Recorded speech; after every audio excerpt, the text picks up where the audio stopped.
The pick is in.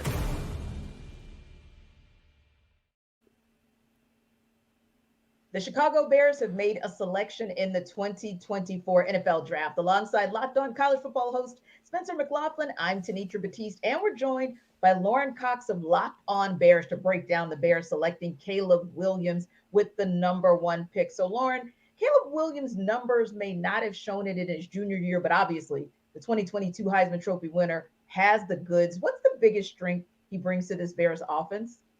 Yeah, I think it starts first and foremost with the playmaking ability to be able to go off script and make magic happen when everything seems to be breaking out. But like specifically playmaking with his arm, because the Bears had playmaking ability at the quarterback position, but it was a little bit more focused on playmaking with the legs at that point. But Caleb almost stubbornly stays in the pocket, sometimes too long, to try and extend these plays and make something happen. And sometimes it can be a detriment when he tries to do a little bit of too much. But I think I'd rather have a quarterback who wants to do a little bit too much for his team than maybe not quite enough for his team. And he can be honed in exactly where you want him to be that kind of special passer that Chicago has really never had at the quarterback position. Yeah, and when you think about that, what's the biggest thing offensive coordinator Shane Waldron will have to work on maybe to get Williams ready to be QB1 in game one?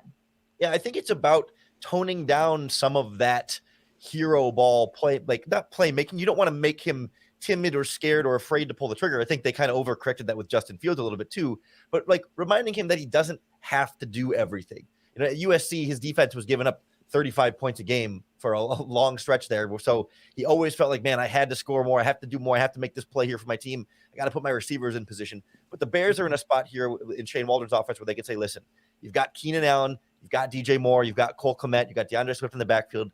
Let your playmakers make plays. And when you have to do something great, be yourself and do that, but don't feel like you have to do everything for these guys. We are more of a team effort here in this offense, and we can make your life much easier. Indeed. Now, of course, there was no shock with this pick, Lauren, but just out of curiosity, were there any last minute rumblings about the possibility of the Bears maybe trading the pick away? No, this has been locked in, I think, for longer than we realize too. Like, this is a process, certainly by the NFL Combine, the Bears were 100% in on Caleb Williams. After the Combine, Caleb didn't give every team medical testing, but he did give the Bears some of his medicals at the Combine, and it was enough for them to say, all right, we're good to go. This is our guy. And then it's just been dotting their I's and crossing their T's up to that point. But this process started back in January when they were interviewing his quarterbacks coach, Cliff Kingsbury, as the Bears offensive coordinator, grilling him about what Caleb Williams was like. They go to the Senior Bowl, and they're asking his USC and Oklahoma teammates, hey, what is Caleb Williams like? They've really been hyper-focused on Caleb and looking for any reason to disqualify him or any reason to want to pick someone else. And everywhere along the way, it is all aligned toward this pick defining the franchise. Indeed. For more on the Bears, subscribe to Locked On Bears on YouTube or wherever you get your podcasts. All right, Spencer. Again, this was no shock to anybody that Caleb Williams went #1, but how has the Caleb Williams experience with Lincoln Riley, especially during his days at USC, maybe prepared him to be QB1 for the Bears? Well, he's used to having to do a lot, and I think that when you have a defensive head coach in Matt Eberflus and a defensive culture in Chicago, that's going to be a change for Caleb Williams. He's got a first-year OC in Chicago and Shane Waldron, who's been with the Seahawks for the last couple of seasons. I'm curious to see culturally how that all kind of works out and what they want him to do, what they want that offense to look like, because this is a guy who has the entire tool set. He can do anything that you ask of him. He can go under center. He can bootleg, play from the pocket, downfield, outside the numbers, over the middle. I think you heard Lauren hit on it a little bit. Getting him to play quarterback and be willing to take what is there, I think is going to be a little bit of an adjustment. And also understanding, hey, you're in the NFL now. You can't run away from every defensive lineman. You can't beat that linebacker to the edge. I think those are adjustments that he's going to have to make, but this guy gets compared to Patrick Mahomes, and with good reason. He has every physical tool to be a great quarterback. For continuing coverage of the 2024 NFL Draft, subscribe to Locked On NFL on YouTube or wherever you get your podcast, part of the Locked On Podcast Network, your team every day. The pick is in. Commanders have made a selection in the 2024 NFL Draft. Alongside Locked On College Football host Spencer McLaughlin, I'm Tenitra Batiste, and we are joined by David Harrison of Locked On Commanders to break down the Commanders selecting Jaden Daniels with the number 2 pick. Now, David, the final mock draft had Jaden Daniels and Drake May going to the Commanders. Why do you think the Commanders ultimately picked Daniels? Explosiveness. I mean, when you listen to new general manager Adam Peters and new head coach Dan Quinn, that's kind of been the message of the offseason is finding that explosive, mentality. It's not just the quarterback position, but they want their entire team to be aggressive, explosive on defense. They want to take the ball away. They want to punish opposing teams for trying to do whatever it is they're trying to do and force them to do things they don't want to do. And on offense, it's big plays. They want to score, every possession. Every team says that, but this team kind of wants to do it with a little bit more of an intensity than we're used to seeing out of a Washington team under the old coaching regime. And that, it just by itself kind of describes Jaden Daniels to a T. And then Dan Quinn himself kind of went out there and said, look, we want playmakers. We want playmakers on the field, but we also want game changers. And I think when you look at Jaden Daniels, look at Drake May, certainly both playmakers, certainly both good, solid options. I think the New England Patriots got themselves a very good quarterback. There really was no wrong answer, but I think the Washington Commanders view Jaden as more of a game changer potentially than Drake May. That's why they went there. Now they just got to build around him to make it a success. Now, obviously, the 2023 Heisman Trophy winner has the goods, but what's the biggest strength that he brings to this Commanders offense? Just the ability to force defenses to cover 11, to go up against 11 players, cover 11 players. The offensive linemen certainly are going to be where they're going to be, but, you have to game plan a way to rush quarterbacks, stop the run, stop the passing game. And now you've also got to find a way to stop Jaden if you're opposing defenses. So you truly have a weapon back there that not every team in the NFL has. The Baltimore Ravens, the Kansas City Chiefs are some teams that can kind of boast that. And now the Washington Commanders feel like they have another one of those weapons in the NFL. Doesn't mean he's going to be Pat Mahomes, Lamar Jackson level as a rookie or even necessarily in the first 2 years. But again, this whole thing is about building sustained success for the Washington Commanders, not just being a flash in the pan, do it for 1 year. They want to do what everybody thinks the Houston Texans might be doing, is get themselves a guy that can attack defenses from every layer of the field and get a guy and get a system around him that can be successful for the next decade or so. Now, what's the biggest thing offensive coordinator Cliff Kingsbury will have to work on to get Daniels ready to be QB1 in game 1? Yeah, not taking sacks. That's going to be the thing, right? Jaden Daniels sack numbers. That was the talk all offseason, all draft build up, and that's where anybody who said they wanted Drake May over Jaden Daniels, that was kind of like the number one, easy. That was the low hanging fruit to pull off the tree and say, oh, look at all the sack numbers. And certainly they're concerning. You know what I mean? You don't want your quarterback getting sacked that much. You certainly don't want your quarterback getting sacked that much because it's his own creation.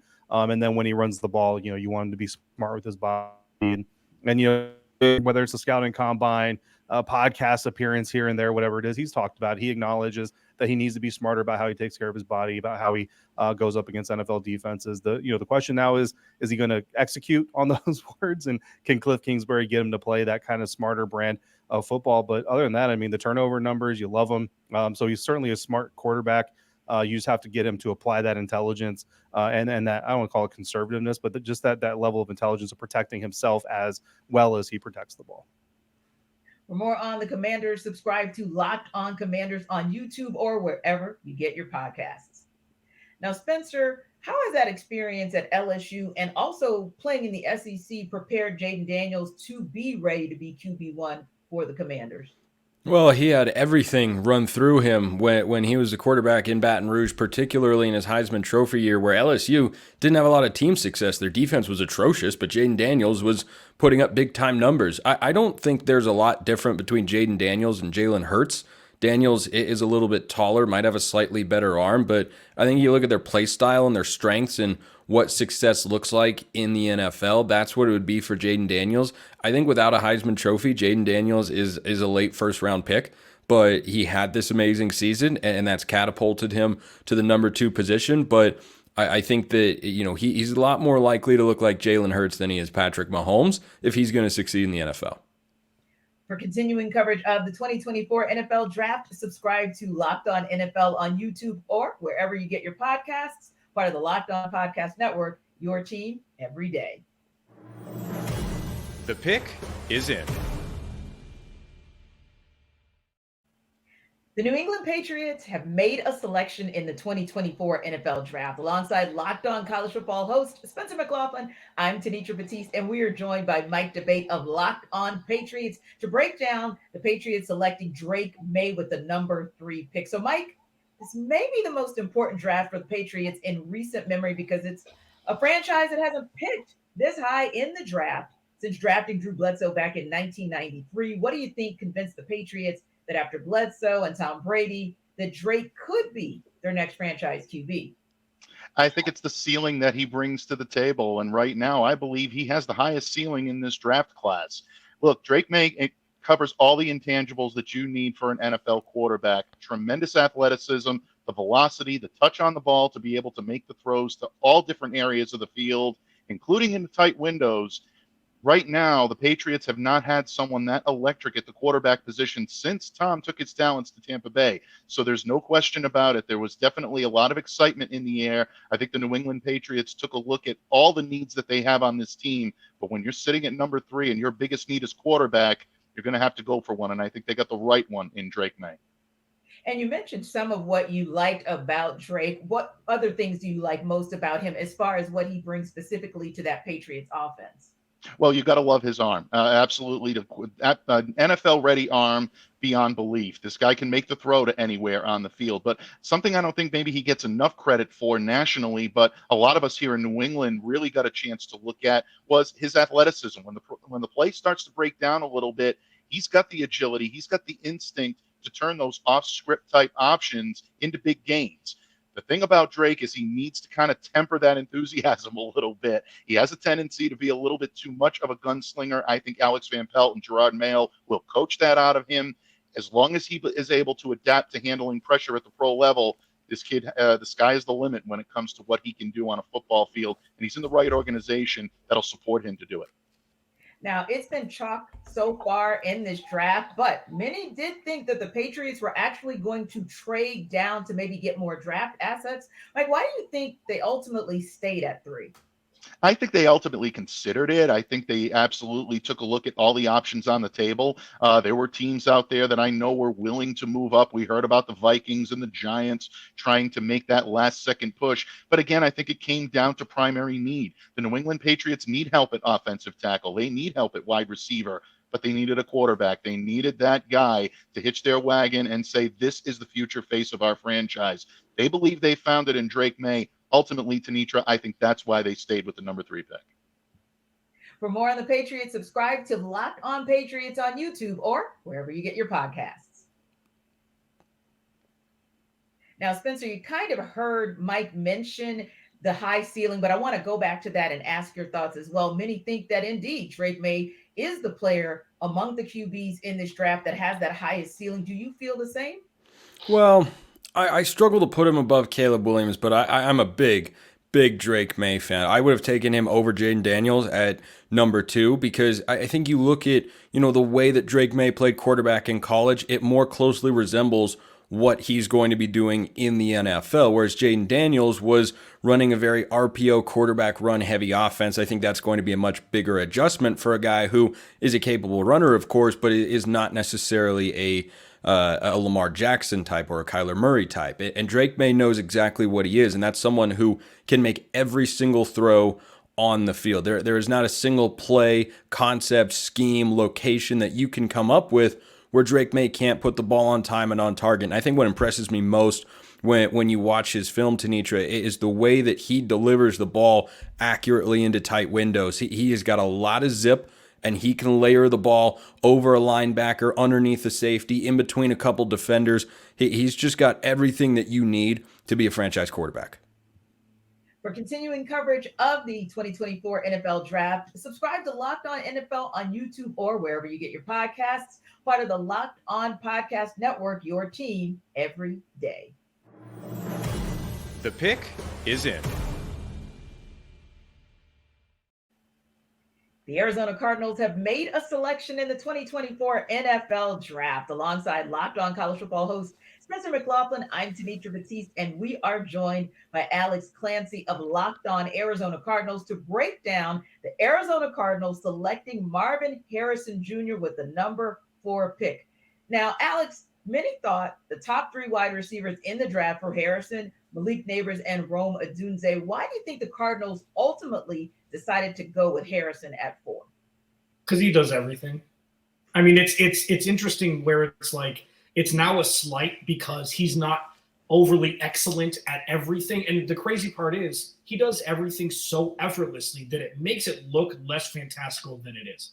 He led the FBS in touchdowns the last 2 years combined. All he does is produce. He had me at quarterback last year and still put up double-digit, touchdowns and had almost 1,200 yards receiving. The dude's a stud, and the Cardinals need a stud, and they got their stud. Indeed. Now, Harrison will obviously be the go-to receiver for the Cardinals, but in addition to what you just said, what makes him good enough at the NFL level to be wide receiver 1? Kyler Murray makes wide receivers look better. And there's a couple different reasons. There's a couple things that Monty Osborne's done since the beginning of last season when he took over as GM of the Cardinals. He's added veterans at the right spots, especially this offseason. He's bolstered the offensive line. He's made the defense a little bit better. Trey McBride has really emerged as a bona fide tight end 1 in this league. Plus, their run game was the best in the league, especially down the stretch last year. So with that, it allows Marvin Harrison to maybe get less bracketed coverage, maybe more one-on-one. And with Kyler Murray's ability to use his legs, it always keeps the defense honest. So the infusion of all of those things could make for an explosive rookie year and career for Marvin Harrison Jr. wearing Cardinals jerseys on Sundays. Indeed. Now, the Cardinals drafted Paris Johnson Jr. out of Ohio State last year. Could that be a little bit of an advantage, maybe to have that offensive tackle and that wide receiver coming from that same program, having played together before? That's such a good question because, yes, on the face of it, yes. Paris Johnson was on a local podcast that said, he wants Marvin Harrison Jr. wanted to be here. The Arizona Cardinals, I've said this a lot on the show, they lack Arizona Cardinals on this roster over Steve Keim's tenure. All they're doing is pulling veterans from different teams to makeshift the roster to be competitive.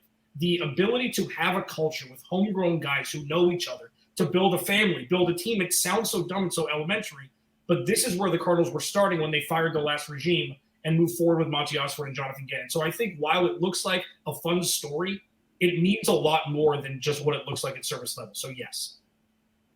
For more on the Arizona Cardinals, subscribe to Locked On Arizona Cardinals on YouTube or wherever you get your podcasts. Now, Spencer, going back to the fact that there were three to be exact, top receivers available at 4, what does Marvin Harrison Jr. bring to the table, in your opinion, that made the Cardinals take him as that first receiver off the board?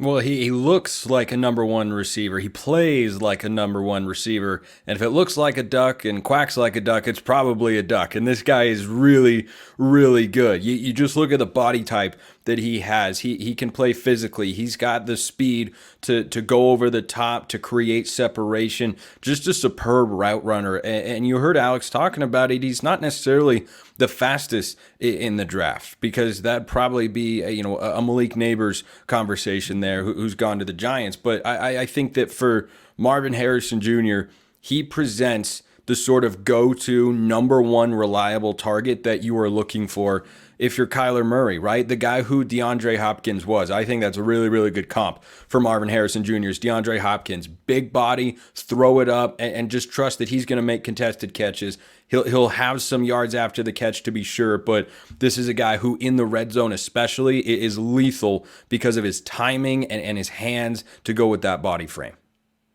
Yeah, it definitely shows that the pedigree does not hurt. For continuing No, it does not. Exactly. NFL Draft. For continuing coverage of it, subscribe to Locked On NFL on YouTube or wherever you get your podcasts, part of the Locked On Podcast Network, your team every day. The pick is in. The Los Angeles Chargers have made a selection in the 2024 NFL Draft. Alongside Locked On College Football host Spencer McLaughlin, I'm Tenitra Batiste, and we are joined by Daniel Wade of Locked On Chargers to break down the Chargers selecting Joe Alt with the number 5 pick. So, Daniel, the Chargers look to shore up that O-line, obviously, with the selection of Joe Alt, but was that the right way to go for this team? it isn't the way that I would have gone with it. I understand with the new regime taking over, there's a certain kind of cultural change that is definitely shocking Charger fans so far, from the trade of Keenan Allen, right, to now with the 5th overall pick, taking an offensive lineman when you got rid of your 2 biggest receivers during this offseason. So I understand wanting to just make the offensive line the strength of this football team. You look at Michigan's, Michigan team, you look back to his 49ers team, he definitely has a type that he likes, right? He likes physical, hard-nosed teams that run the football well, and it worked for him at Michigan. He just won a national championship. But to me, I didn't think Joe Alt was the best player available. I would have gone in a different direction, but I understand them wanting to just make the offensive line a strength of this team, which it hasn't been in a long time. Yeah, and like you said, you could make the case for the Chargers to have gone for a wide receiver with Keenan Allen and Mike Williams gone. So why not a receiver with 2 of the big 3 still on the board? That's a great question, Tanitra. I mean, I guess they weren't listening to me, because that is the way that I would have gone with it. Absolutely. I mean, I think they got put in a very unique position of having a chance to get a few really, really unique top-end receivers that are all probably going to go in the top 10, and we already know that, with the Chargers losing Keenan Allen and Mike Williams, that room went from one of the rooms that had the best wide receiver duos in the league to a lot of question marks around Quentin Johnston, who's a first-round pick that didn't produce his first season, right? Josh Palmer heading into the last year of his deal. So the question is, who is Justin Herbert throwing to now? Because you had a chance to take 2 guys that may have been number 1 wide receivers in other draft classes, and you went and took a tackle who's a really good prospect. But I just thought it was a unique position where their biggest need and the best player available were both Malik Neighbors, and they decided to pass on it. They could have argued Rome Odunze. I would have been good with that too, but I think you had to come away with a blue-chip offensive skill player for Justin Herbert to throw the ball to, and they didn't. And I think when you look at Joe Alt as a selection at 5, you're thinking to yourself, like you said, you've got those maybe generational talents at wide receiver, a couple of other opportunities there to pick, but that's where they went.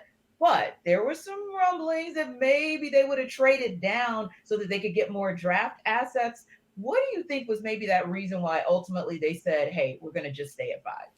To me, it seems like just a lack of interest in J.J. McCarthy, I would have to think, just because it seems like if you wanted to go offensive tackle and you could trade to pick 11, for example, with the Vikings or a team like that, you would still have such a good crop of offensive tackles to choose from. Like, that is a strength of this draft class. In the top 20 picks, you could see 5 or 6 tackles taken. So I thought if they wanted to go that direction, trade back, get more assets for a team that has a ton of holes in it, admittedly, but get something back instead of just missing on potentially the best player available at 5. I understand it. I would have rather them gotten more assets. It takes 2 to tango. Obviously, the right deal obviously didn't come for them, but still, that would have felt a lot better, I think, passing up on a generational wide receiver if at least you felt you were getting more assets to help you in the future. For more on the Chargers, subscribe to Locked On Chargers on YouTube or wherever you get your podcasts. Now, Spencer, Jim Harbaugh's commitment to the run game kind of almost assured us the Chargers were probably going to go O-line at 5, but why do you think it was Joe Alt in the end? Well, I think Alt's the number 1 tackle on most big boards out there, and he should be. You talk about being NFL ready to step in and contribute for the Chargers. Joe Alt is that sort of guy. You line him up opposite Rashawn Slater, and I think you have a situation similar to what the Detroit Lions have with their 2 outstanding tackles, one of whom in Penei Sewell out of Oregon. They just paid a huge, huge contract to. I think that's the mold that Jim Harbaugh is envisioning for this Chargers offensive line. I would have liked to seen the Chargers go receiver here because Justin Herbert is thrown to a guy who was kind of declared a bust last year as a first-round pick, and a guy we just heard is in the final year of his contract and is a marginal receiver in the NFL to begin with. So it's not the pick that I would go with, but certainly it's not wasted on a guy that isn't going to be a good player. For continuing coverage of the 2024 NFL Draft, subscribe to Locked On NFL on YouTube or wherever you get your podcasts. Part of the Locked On Podcast Network, your team every day. The pick is in. The New York Giants have made a selection in the 2024 NFL Draft. Alongside Locked On College Football host Spencer McLaughlin, I'm Tanitra Batiste, and we are joined by Patricia Traina of Locked On Giants to break down the Giants selecting Malik Neighbors with the number 6 pick. So, Patricia, the Giants could be seen as another team that's in need of a franchise quarterback, but why do you think they ultimately chose not to go that route with some of the top QBs still available at 6? Well, basically, I don't think they wanted to reach for a quarterback. There had been reports that they wanted Drake May, and in order to get Drake May, they would have had to give up a small king's ransom to the New England Patriots, who had the 3rd overall pick and who ultimately took Drake May. And apparently the Giants didn't feel they were that much in love with him to give up that small pick. It wasn't like, several years ago when they gave up a king's ransom to get Eli Manning in a trade with the then San Diego Chargers. So they went with the next best option, and that was to get themselves a legitimate number 1 receiver who, regardless of who the quarterback is going to be, will help the offense become closer to what it envisions itself to be, which is more explosive. This is an offense that last year was ranked dead last in explosive plays. Malik Neighbors can help remedy that. Now, the Giants are seemingly committed to making it work with Daniel Jones, at least for this season. Now, is Neighbors the guy that maybe can finally help Jones in this offense really get jump-started? He certainly can. I mean, he's a guy who can play all 3 receiver positions. He's good with yards after the catch. He's got a lot of, a good blocker if you need him to run block, which is not what they're bringing him in for, but it's something he can do. He's going to, like I said, he's going to give them more explosiveness. And you throw him into a room that has already Darius Slayton, Wan'Dale Robinson, Jalen Hyatt. Now you had basically a good room become that much better. And I think that's going to help the Giants offense and, just to help whoever the quarterback is, whether it's Daniel Jones, Drew Lock, or to be named later. To be named later, indeed. Now, we talked a lot about some of the strengths of Neighbors and what he brings to the table, Patricia, but what do you feel is maybe an area of growth for him and an opportunity for him to grow in so that he can be better prepared to start potentially on day 1? There's a couple of things. I would maybe look to see about whether he could do the entire route tree. They did a lot of vertical stuff down at LSU. So, can he do some of the comebacks routes and, some of the shorter stuff? So that would be one thing. And then another thing that I think is I don't want to say a black mark against his game, but something to keep an eye on is his catch radius. He's really good when he has to go to the high point. But if you ask him to go down low, that's where he may be, the catch radius has some question marks. So those are some of the things I'd like to see him maybe work on, maybe improve as we go along.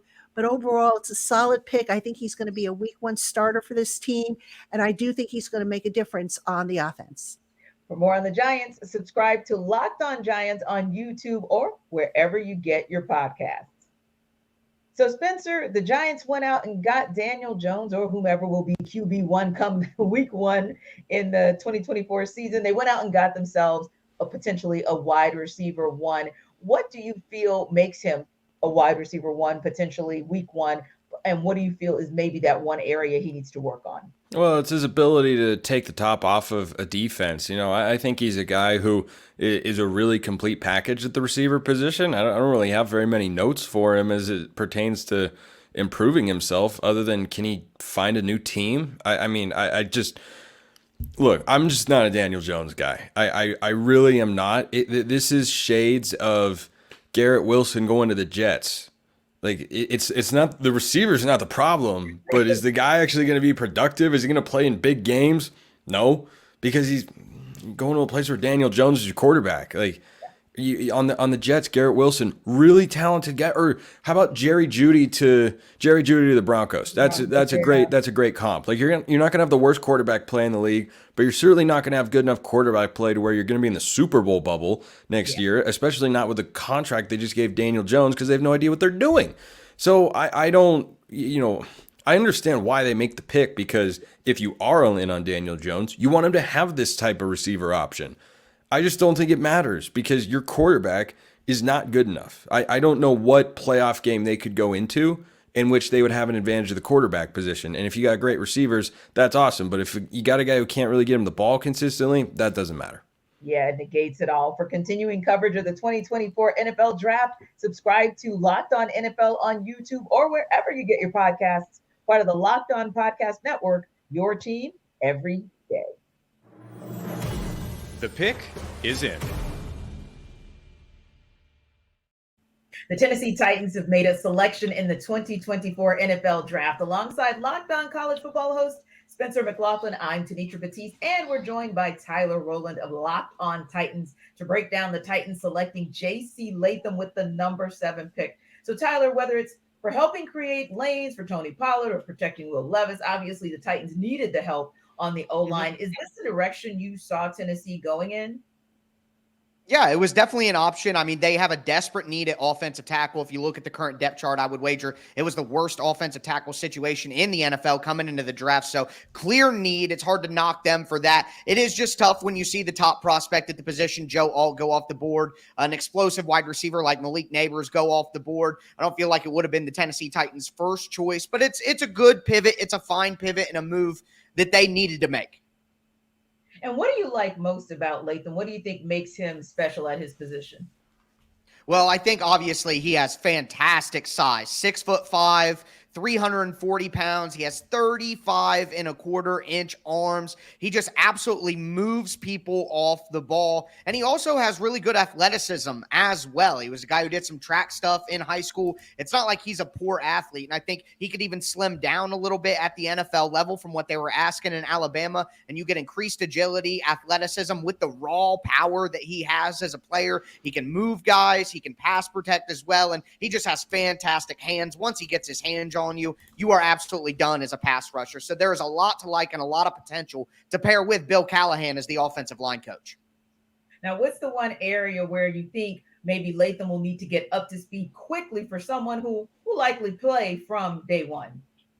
Yeah, well, I think obviously we talk about the weight and the speed that goes along with it. So I think he'll need to slim down to deal with the speed at the NFL level. He had some problems when guys can get on him quick. Sometimes he can overset and then it opens up a lane to the inside. And if he doesn't get his hands on you quick enough, then guys can give him problems. But he's a good player. He's a young player. I think he can definitely improve once he gets good tutelage from, again, Bill Callahan, one of the best offensive line coaches in the business. I think he does need to improve there with his agility and dealing with speed. But overall, those are things that can get cleaned up. And I think he can be a fantastic option for the Titans from day one, as you mentioned. For more on the Titans, subscribe to Locked On Titans on YouTube or wherever you get your podcasts. Now, Spencer, what did you see in J.C. Latham from his days at Alabama that makes you think he's a good fit and ready to produce for the Titans? Well, a couple things. You heard Nick Saban talk about the way that he was a culture setter, a tone setter along the offensive line. And look, the Titans might have their future quarterback in Will Levis in their building already, but you got to be able to protect him. That's one of the keys of the NFL. You got to get a quarterback, you got to protect him, you got to pressure the other team's quarterback. And J.C. Latham is a guy that can certainly help you do that, but I wouldn't overlook his ability in the run game. Tanitra, the power that he plays with in his lower half is just off the charts, really, really jumps off the screen. And, the Titans need somebody who can step in and be a culture setter, a tone setter along that offensive line. And yeah, sure, he could use a little bit of refinement, but give me an NFL draft prospect that can't use a little bit refinement, regardless of what position you're talking about. So I think that J.C. Latham is a really, really solid pick for the Titans to fill a position of need. And the thing that stands out when you watch his film the most is just the way that he mauls guys with that lower half. He's got a really, really strong base and great hands. And Tony Pollard has to be excited because he's coming from the Dallas Cowboys organization known for having strong offensive lines and kind of creating lanes for him. So, yeah, this has to be absolutely exciting that he sees the commitment that the Tennessee Titans have to shoring up that O-line. Yeah, I think so. And when you bring in a guy like Pollard in the offseason, you want to make him feel supported. You want to make him feel welcome. And going out making a high draft selection like this absolutely does that, and I think Pollard will be able to find some running lanes behind J.C. Latham. For continuing coverage of the 2024 NFL Draft, subscribe to Locked On NFL on YouTube or wherever you get your podcasts. Part of the Locked On Podcast Network, your team every day. The pick is in. Falcons have made a selection in the 2024 NFL Draft. Alongside Locked On College Football host Spencer McLaughlin, I'm Tanitra Batiste, and we are joined by Aaron Freeman of Locked On Falcons to break down the Falcons' selecting Michael Penix Jr. with the number 8 pick. So, Aaron, first of all, I know there was a thought that the Falcons might go for a skilled player for the 4th year in a row, but did you see the Falcons going for this skilled player after landing Kirk Cousins in free agency?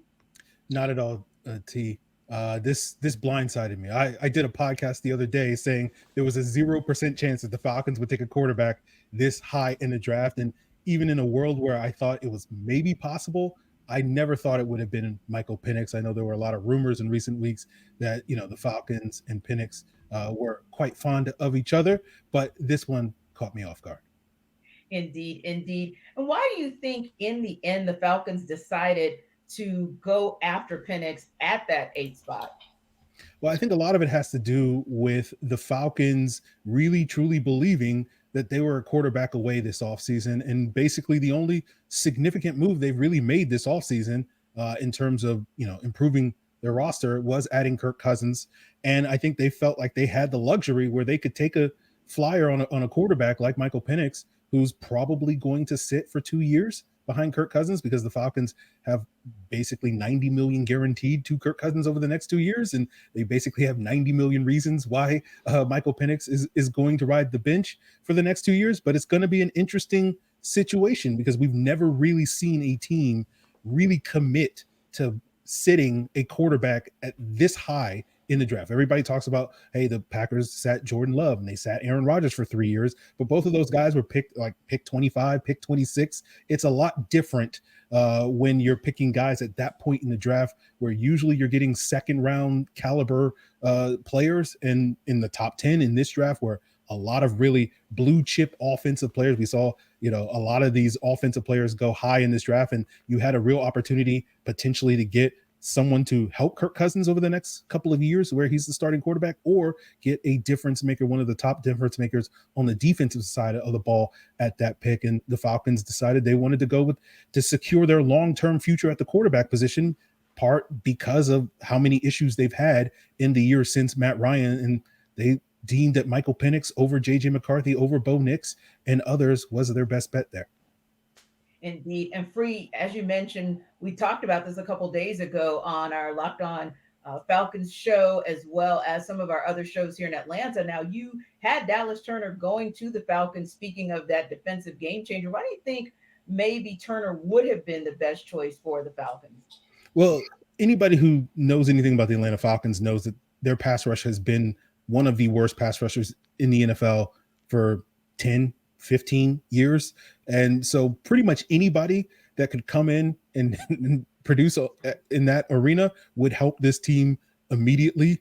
And obviously the Falcons did not necessarily feel like any of these pass rushers, whether it was Dallas Turner of Alabama, Laiatu Latu of UCLA, Byron Murphy of Texas, Jared Verse of Florida State, were as good as the quarterback. They felt like getting that quarterback situation secured long-term, and assuming Michael Penix is the long-term answer, because we know quarterbacks this high in the draft, it's about 40, 60 in terms of the hit rate on those guys. So even then, Michael Penix is by no means a sure thing. But they felt like he was the best player available for them at that pick. And best player available has been their philosophy. For more on the Falcons, subscribe to Locked On Falcons on YouTube or wherever you get your podcasts. Now, Spencer, one thing that might be a benefit for Michael Penix Jr. is the fact that he will potentially get to sit behind a guy like Kirk Cousins for the next couple of years. But what kind of opportunity for him, maybe being the only QB in the top 10 that gets to sit like that, what opportunity or advantage does that make for him? I just got to give a quick reaction off the top here. Is if Penix is starting after sitting for 2 years, is Kirk Cousins' agent the smartest man in the history of the NFL? Because I don't know that we've seen anything like it. Look, Penix has got plenty of experience in college football going back to his time at Indiana, and I think that if you line up all these guys in the pocket, he's the best pure passer of the football, just standing in the pocket, reading a defense, delivering the ball on time, on target, and with great leverage, particularly down the field. He has the most accurate deep ball I've seen since Joe Burrow coming out of college. He's got an injury history, which might have scared some teams off. Clearly not the Falcons, though. And, at the very least, getting to sit behind Cousins for a couple of years, you'll get to learn the offensive system that the Raheem Morris and company want to implement, and you'll have the opportunity to make sure when he does take the field, he's fully healthy. He was a little dinged up at the end of this past season, so that's the advantage there. But this is a surprise. Surprise indeed. For continuing coverage of the 2024 NFL Draft, subscribe to Locked On NFL on YouTube or wherever you get your podcasts. Part of the Locked On Podcast Network, your team every day. The pick is in. Bears have made a selection in the 2024 NFL Draft. Alongside Locked On College Football host Spencer McLaughlin, I'm Tanitra Batiste, and we are joined by Lauren Cox of Locked On Bears to break down the Bears selecting Rome Odunze with the number 9 pick. So, Lauren, the Bears went for offense with both their picks in the first round. Were you surprised?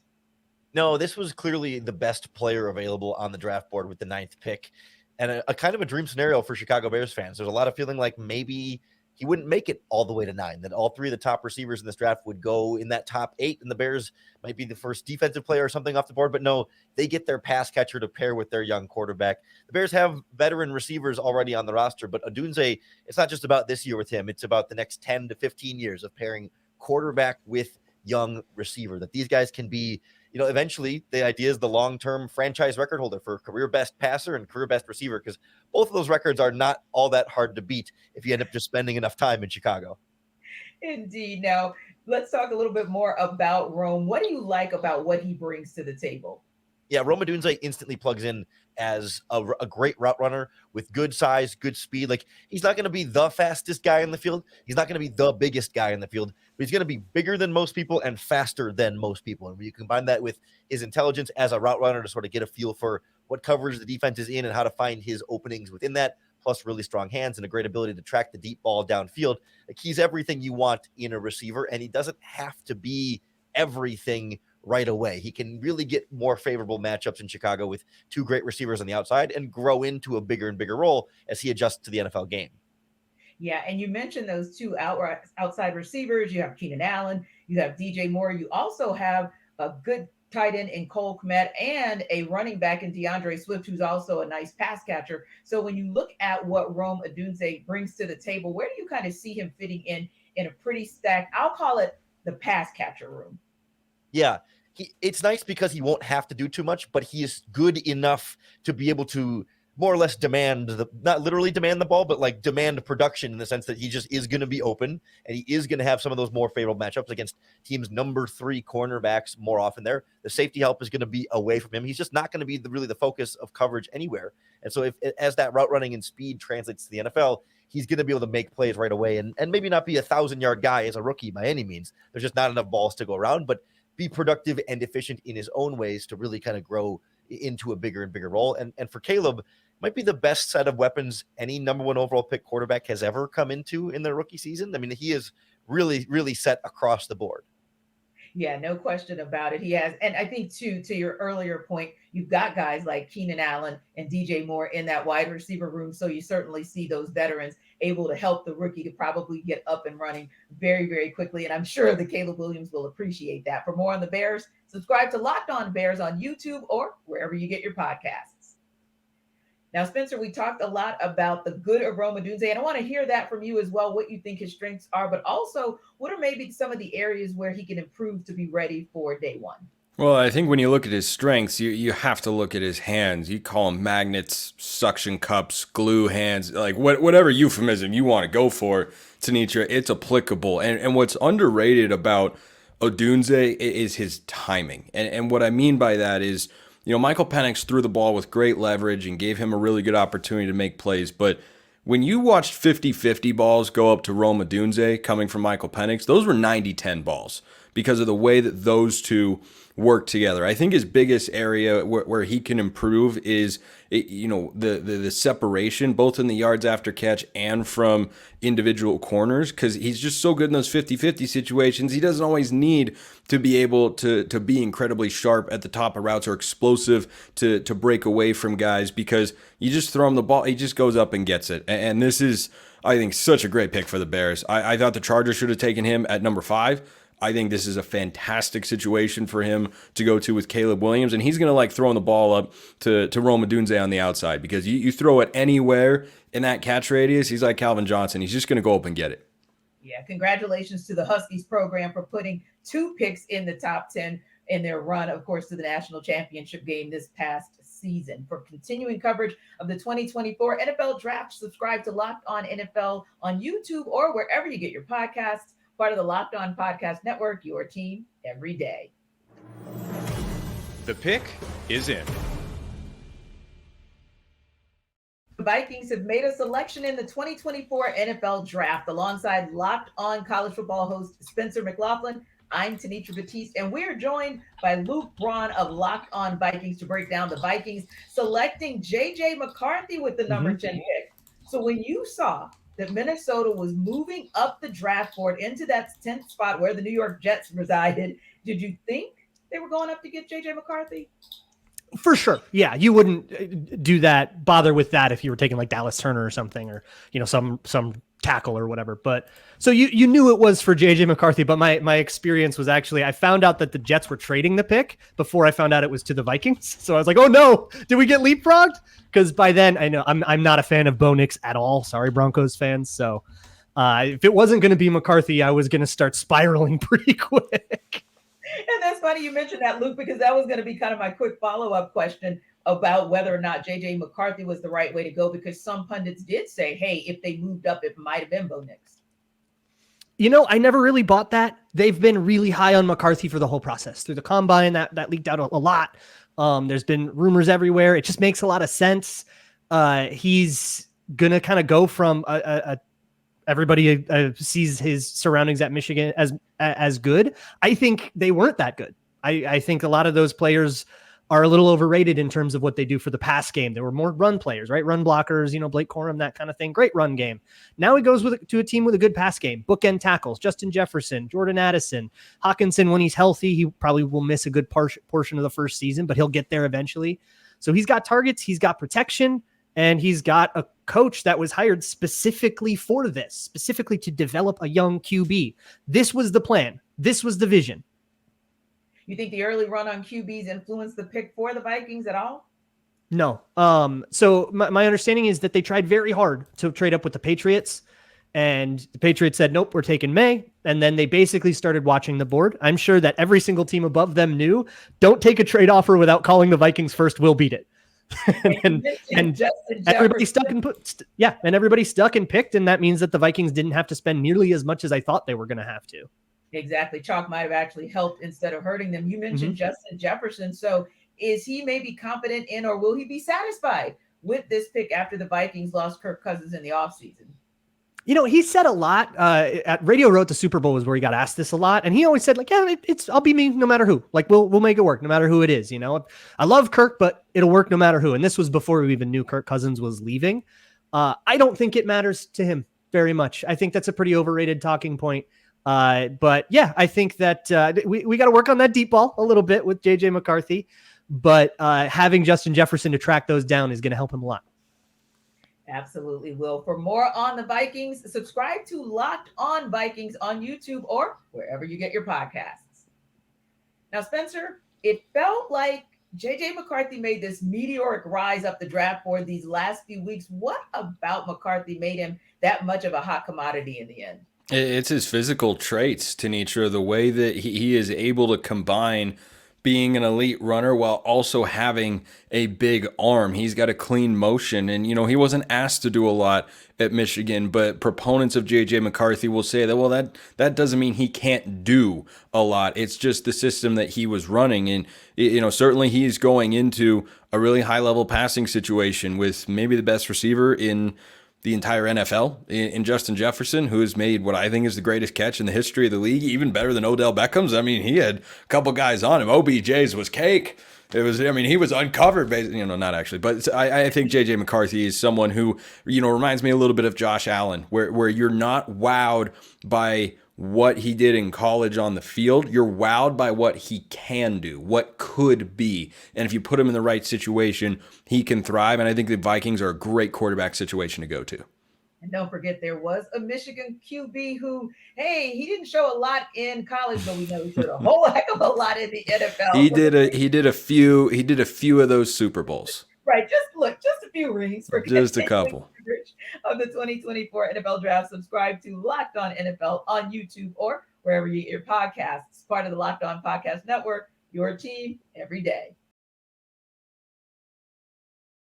This NFL Draft Special is brought to you by LinkedIn. Just like the NFL Draft, LinkedIn helps you build your team. And as you know, if you got a small business, the success of that small business is all about the team that you build around you. And LinkedIn Jobs gives you all of the resources that you need to be able to build the best team possible. In fact, you're talking about a network wherein over 70% of LinkedIn users aren't even touching other job sites. They're all about LinkedIn. So that's exactly where you should be looking when you're looking at building your team. And as a small business, 86% of those small businesses end up getting qualified candidates within 24 hours of posting their job on LinkedIn Jobs. So what are you waiting for? LinkedIn Jobs even has a bunch of different ways to make the hiring process easier, including a new feature that they just launched, which helps you write job descriptions, making the process easier and quicker. So head over and get it done today. Post your job for free at linkedin.com/LockedOnNFL. That's linkedin.com/LockedOnNFL to post your job for free. Terms and conditions apply.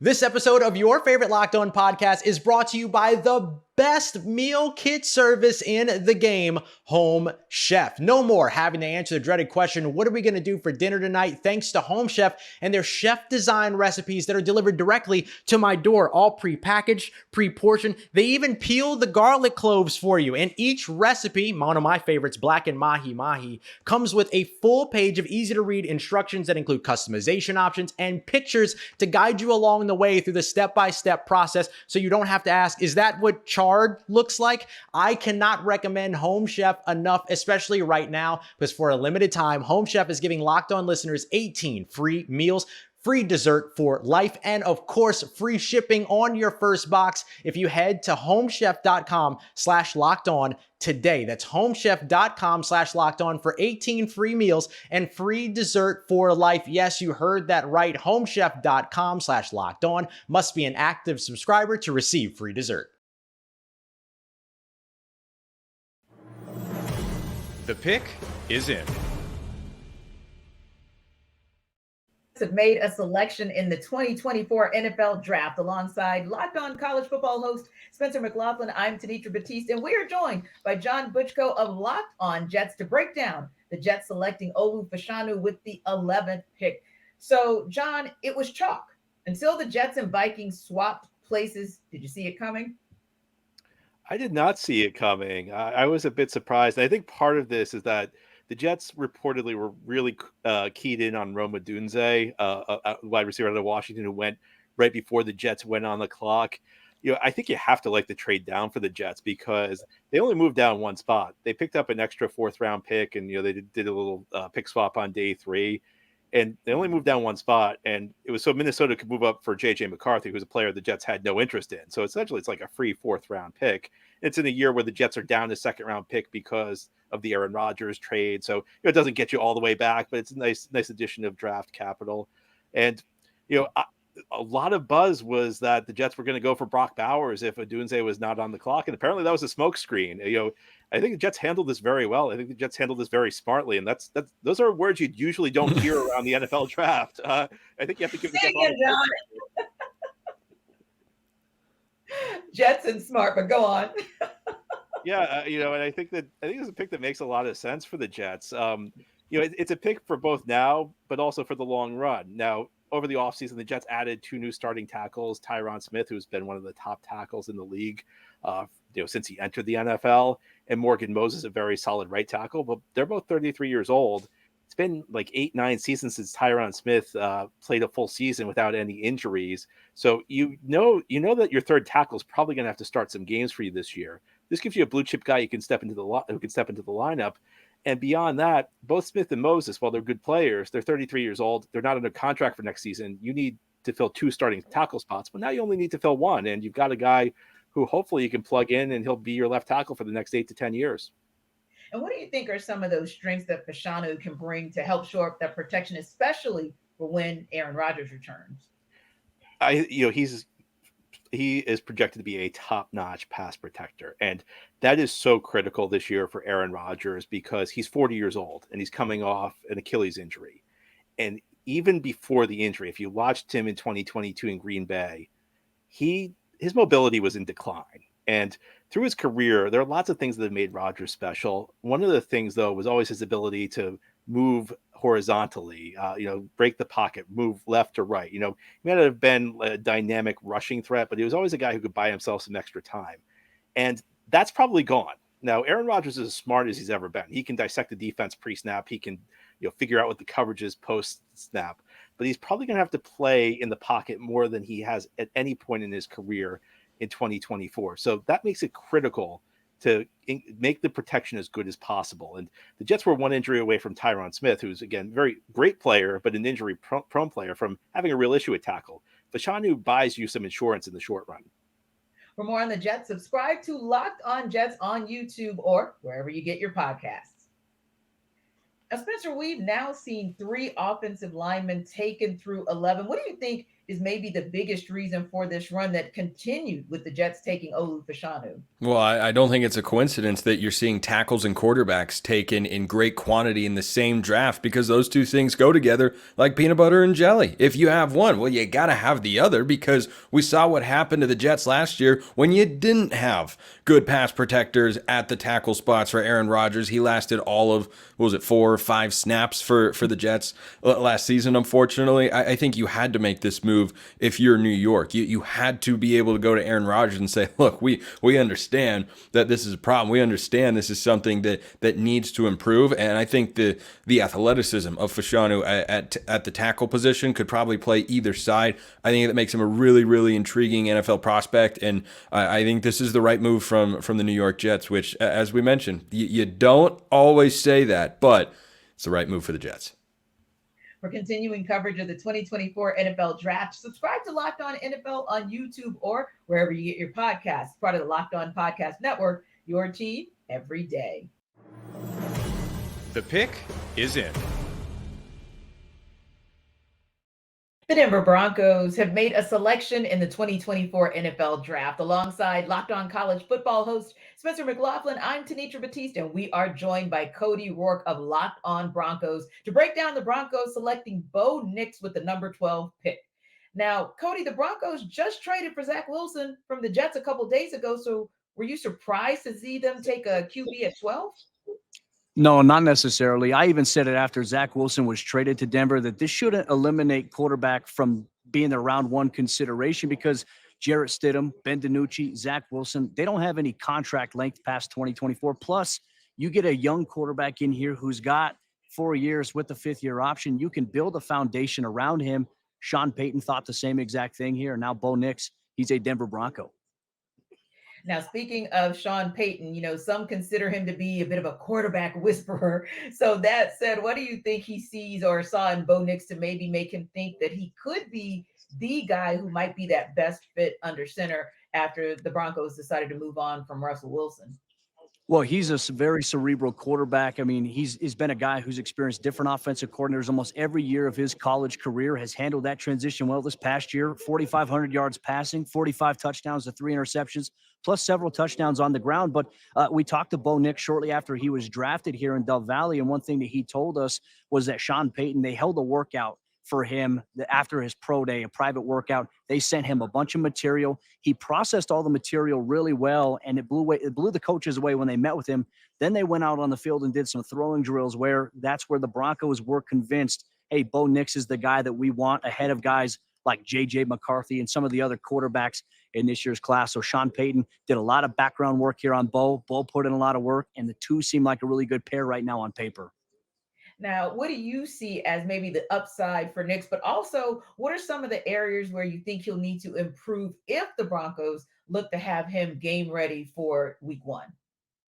Well, I think the upside here with Bo, he's a processor. He sees things really well. I think there's going to be an advantage. He's going to be reuniting with his college center, obviously Alex Forsyth from a couple of years ago. But on top of that, he's also a guy who can diagnose coverages at the line of scrimmage. He gets the ball out of his hands quickly. Now, maybe some areas he can improve, and this is going to be a challenge here in the National Football League, is defenses are a little bit faster. They're a little more stingier how can he maybe slow things down a little bit? I think that you're going to see a balance at times. He's a quick processor, gets the ball to his hands quickly, but you're going to see teams throw different disguised looks at him. And how is he going to handle that? How is he going to handle pressure? I mean, the Broncos offensive line has to perform significantly better this year if they're going to have a chance to win. But these are things we have to keep an eye on here for Bo Nix. But there's going to be competition as well. It's not just going to be handed to him. He's going to compete with Jarrett Stidham and more than likely Zach Wilson for that job. For more on the Broncos, subscribe to Locked On Broncos on YouTube or wherever you get your podcasts. Now, Spencer, we've seen what we thought we were going to see, which is runs, right? We thought we would see a run on O-linemen, and we've seen it on tackles. We thought we'd see one on receivers. We've seen it on receivers. And now it seems like all the quarterbacks that we thought we'd see have essentially been selected within those first 12 spots. How do you feel like Bo Nix kind of compares? Is this where you saw him going as far as where he landed in this first round? Well, I talked a long time ago on Locked On Ducks about how I thought the Broncos were a perfect fit, because it is a perfect fit. You look at the way that Sean Payton and Drew Brees executed that offense for such a long time and so successfully. That all plays to Bo Nix's strengths. Stay in the pocket, facilitate, execute, read defenses, beat teams on the whiteboard or in the classroom, and just understand why a play is being called, what coverage you're getting, where the weaknesses are. Do all of that and don't try and force the ball down the field. He is very different from Michael Penix, who wants to take those deep shots, who wants to push the ball down the field. It's not that Bo Nix can't do that, but his greatest strength is between the ears. He's got an ability to read defenses and know, and certainly there will be an adjustment at the NFL level with the way they disguise coverages and throw different looks at you. But his biggest strength this past year, when he set the NCAA single season completion percentage record in college football at just over 77.4%, his biggest strength was looking at a defense, knowing the play and knowing, oh, okay, ball's going to go here, get the ball out on time. He's a very accurate passer of the football. That's why this is such a perfect marriage. I'm stoked to watch Bo Nix in Denver. For continuing coverage of the 2024 NFL Draft, subscribe to Locked On NFL on YouTube or wherever you get your podcasts, part of the Locked On Podcast Network, your team every day. The pick is in. The Las Vegas Raiders have made a selection in the 2024 NFL Draft. Alongside Locked On College Football host Spencer McLaughlin, I'm Tenitra Batiste, and we're joined by your boy Q of Locked On Raiders to break down the Raiders selecting Brock Bowers with the number 13 pick. So with the Raiders having drafted Michael Mayer, arguably the top tight end in last year's draft class, Q, were you shocked they drafted Bowers this year? Yeah, I was. I was really shocked. He wasn't a guy that was on my radar at all. And so as I'm sitting at the draft and I see that pick 13 roll in, I didn't really know how to react, because he wasn't one of those guys that we had thought about and talked about. And, you know, of course we do all the, well, I think that this could be the pick. I think this could be the pick and why, and it makes sense. And, you know, I had talked about offensive tackle. I talked about cornerback, obviously quarterback as well. Never in any conversation between the end of the Super Bowl and the draft did I ever talk about a tight end. With that being said, Brock Bowers, I know, is a very good tight end. So it's not like I was shocked because they picked Damon Arnett. You know, like when they picked Damon Arnett, I was shocked because I was like, who the hell and why the hell did they pick him? That was a confusing pick. This was just one of those picks like, wow, one, he's there, and two, they just picked him. It's not really a need, but wow, he's a really good player. And like you said, you know, drafting Mayer a year before, I guess there's going to be a lot of two tight end sets. But, you know, even more time that I thought about it, after that, I thought, well, Bowers is even more than a tight end. He's just a weapon, right? And you can put him all over the field. So I'm thinking, all right, I'm really starting to like this. And then I don't know why it even surprised me, maybe just because I was stuck in my own little bubble. But, you know, Tom Telesco told us on Monday that, you know, he told a story about drafting Keenan Allen. Wide receiver room was packed, didn't need a wide receiver. Got Keenan Allen, he ended up being Rookie of the Year because, well, one guy got injured. You know, other guys weren't performing in camp. He ended up being fantastic. And so he let us know that he'll draft the best player on their board. I guess we just didn't believe him, and he did it when he drafted Brock Bowers. Like they say, Q, believe them when they tell you, because that's actually who they are. But thinking about Bowers, right. And you're absolutely right. He is one of those guys who's a hybrid. Yes, he's technically a tight end, but he kind of shadows and looks like a wide receiver. So when you think about that, coupled with the fact that he missed 3 games in 2023 and still led Georgia in receiving yards, Does that kind of give you a sneak peek into just how special he is? Yeah, it does. And again, knowing how special he is already as a player, it really starts to make me fast forward and think, okay, well, what can he do and how can he make this Raiders offense that's much better? And the Raiders offense was bad in 2023. I mean, let's just be honest about it. They couldn't score 20 points. This is a guy that's going to be able to help them get points scored. And you combine him with Mayer, you combine him with Devontae Adams, Jacoby Myers, his teammate in Zamir White that he had in the running back room. Like, I mean, there's a lot to like. I guess the biggest question is who's going to be the guy getting him the ball, right? I mean, it's Aiden O'Connell and Gardner Minshew right now, where all of Raider Nation was really hung up on a quarterback, and Jaden Daniels was a guy, and even Michael Penix was a guy. And when Atlanta took Penix, it was like, oh my gosh, now what are you going to do? So panic hit in, and then when you get Brock Bowers after that, it's like, wait a minute, not only did you didn't get your quarterback, you got a tight end that wasn't needed. What in the world's going on? So Raider Nation started to lose their mind. But I think the more and more they think about it and calm down and relax a little bit, I think they'll like the pick. Yeah, because he's the kind of guy that regardless of who's throwing to him, somehow he'll find a way to get to the ball. For more on the Raiders, subscribe to Locked On Raiders on YouTube or wherever you get your podcasts. Now, Spencer, we're talking about Brock Bowers, just a special kind of individual, but in his days in Georgia, what did you see in him that told you, hey, this guy can be something special even on the NFL level? It's about what we didn't see, and that's nothing. You didn't see anything from Brock Bowers except, this guy's one of the best tight end products of the last decade or so. And I think the last guy that, really looked like him flew under the radar, and George Kittle. And I think George Kittle has seen to it that, Brock Bowers is not flying under the radar. I thought this could have been a selection for the Chargers at number 5 overall. They went offensive line. They got Joe Alt, best offensive tackle in the draft. The reason I thought Bowers could be a pick is because Jim Harbaugh talked about, we view offensive linemen as weapons. Well, Brock Bowers can serve as both an offensive lineman at the tight end spot as a key blocker and as a pass-catching weapon. And I think that's why there was legitimate consideration the Chargers could take Bowers number 5 overall. This guy does everything. He blocks, he can catch short passes, yards after catch, run down the field. He does anything and everything that you could possibly want out of a tight end. I think he is the easiest evaluation in this draft of this is an A+ prospect across the board, no matter which way you slice it. And I think the Raiders got into the spot and said, you know what? We thought we might have a quarterback available, but we couldn't make a move. There aren't any left. Let's take the best guy available, and that was Brock Bowers. For continuing coverage of the 2024 NFL Draft, subscribe to Locked On NFL on YouTube or wherever you get your podcasts. Part of the Locked On Podcast Network, your team every day. The pick is in. Saints have made a selection in the 2024 NFL Draft. Alongside Locked On College Football host Spencer McLaughlin, I'm Tenitra Batiste, and we are joined by Ross Jackson of Locked On Saints to break down the Saints selecting Taliesin Fuanga with the number 14 pick. So, Ross, the run of offensive tackles continued with the Saints, but what makes Fuanga a good fit for New Orleans?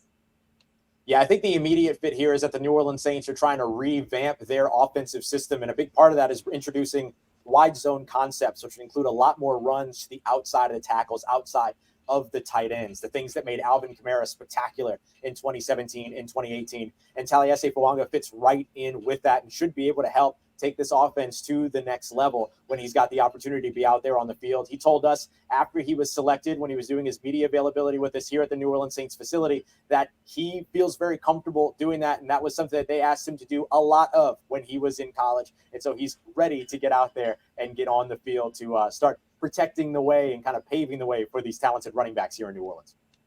Which, Ross, may be very important when you think about the health of Ryan Ramczyk being in question. So what makes Fuanga potentially ready to step in at tackle on day one should he be called?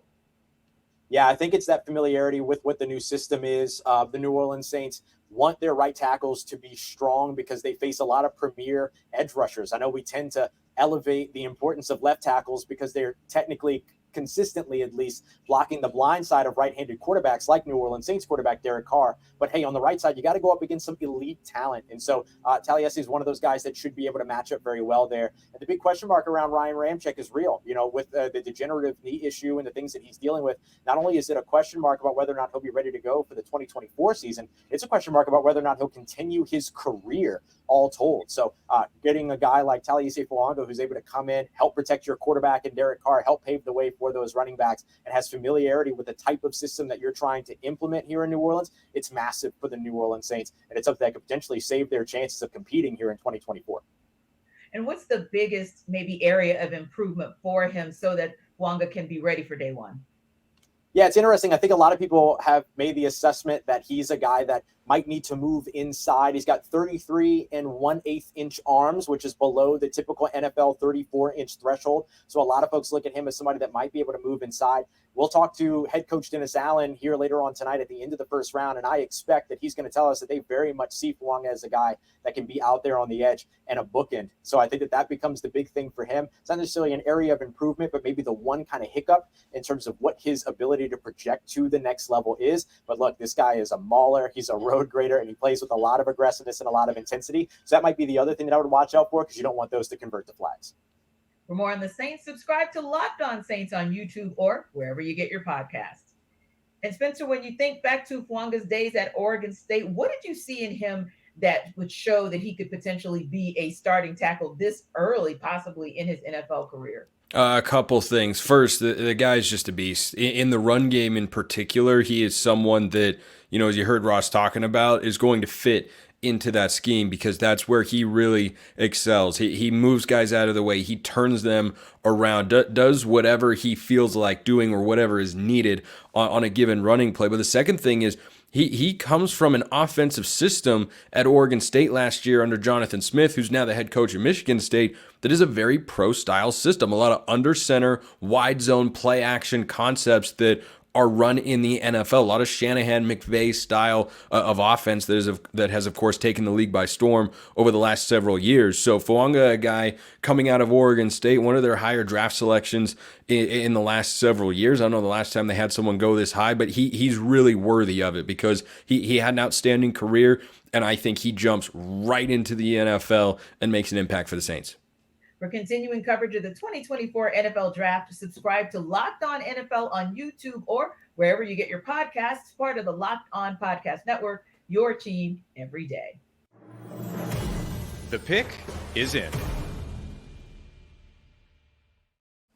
The Indianapolis Colts have made a selection in the 2024 NFL Draft. Alongside Locked On College Football host Spencer McLaughlin, I'm Tenitra Batiste, and we are joined by Zach Hicks of Locked On Colts to break down the Colts selecting Laiatu Latu with the number 15 pick. Shockingly, Zach, the first edge rusher to go off the board is Latu. Did you think that would happen, or that he'd actually be available at 15? Yeah, so I mean, going into the draft, saying that he would be there at 15 probably seemed like a pipe dream. I mean, we're talking about a guy who is one of the most productive edge rushers in college football the last 2 seasons.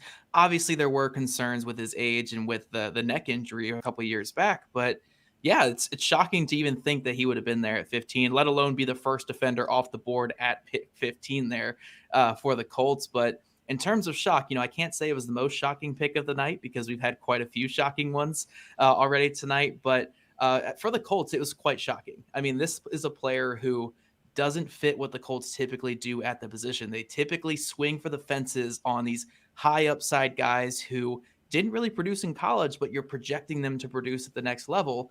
Now, this is more of a safer pick, but still a guy who could be, a high impact player at the next level for the Colts. So it's a break from their tendencies, but they kind of needed to do a break of tendency at the edge rusher position, and Latu could be that star player they're looking for. And what do you like the most about how he fits? And I know you mentioned that with him, he's already kind of shown you so much of his upside, but what do you like about what he might bring to this Colts pass rush? Yeah, the biggest thing is just the polish. Again, the Colts, when they swing at edge rusher under Chris Ballard, Kamoka Ture, Ben Banigou, Kwity Paye, these are players who did not really produce a ton at the college level, and they were more projections to the next level. When you're looking at Latu, this is a guy who has that polish, a guy who was dominating at the college level. I mean, you look at his pass rush win rate, it's up there with the Bosa's at the college level there, which it doesn't get much better than that. I mean, the Bosa's are two of the best pass rushing prospects that we've seen in the last 10 years. So, yeah, when you're getting that kind of guy here at pick 15, you have to be excited. Like you can be concerned all you want about the injuries. You could be concerned about the run defense, but at the end of the day, this is a passing league. And Lemieux is a guy who can get to the quarterback and rush the passer. And again, the Colts, when you swing for the fences on those athletic guys, you might not necessarily be getting guys who can do that. But Lemieux, you are getting that from day one. Like, even if the run defense isn't there from day one, you're getting a guy who could be a 10-plus sack guy from day one on your defense, which you have to be excited about. No matter what you think about Lemieux as a player, as an all-around player, you have to be excited about that. Indeed. And what do you think is maybe that one area where he has to improve most?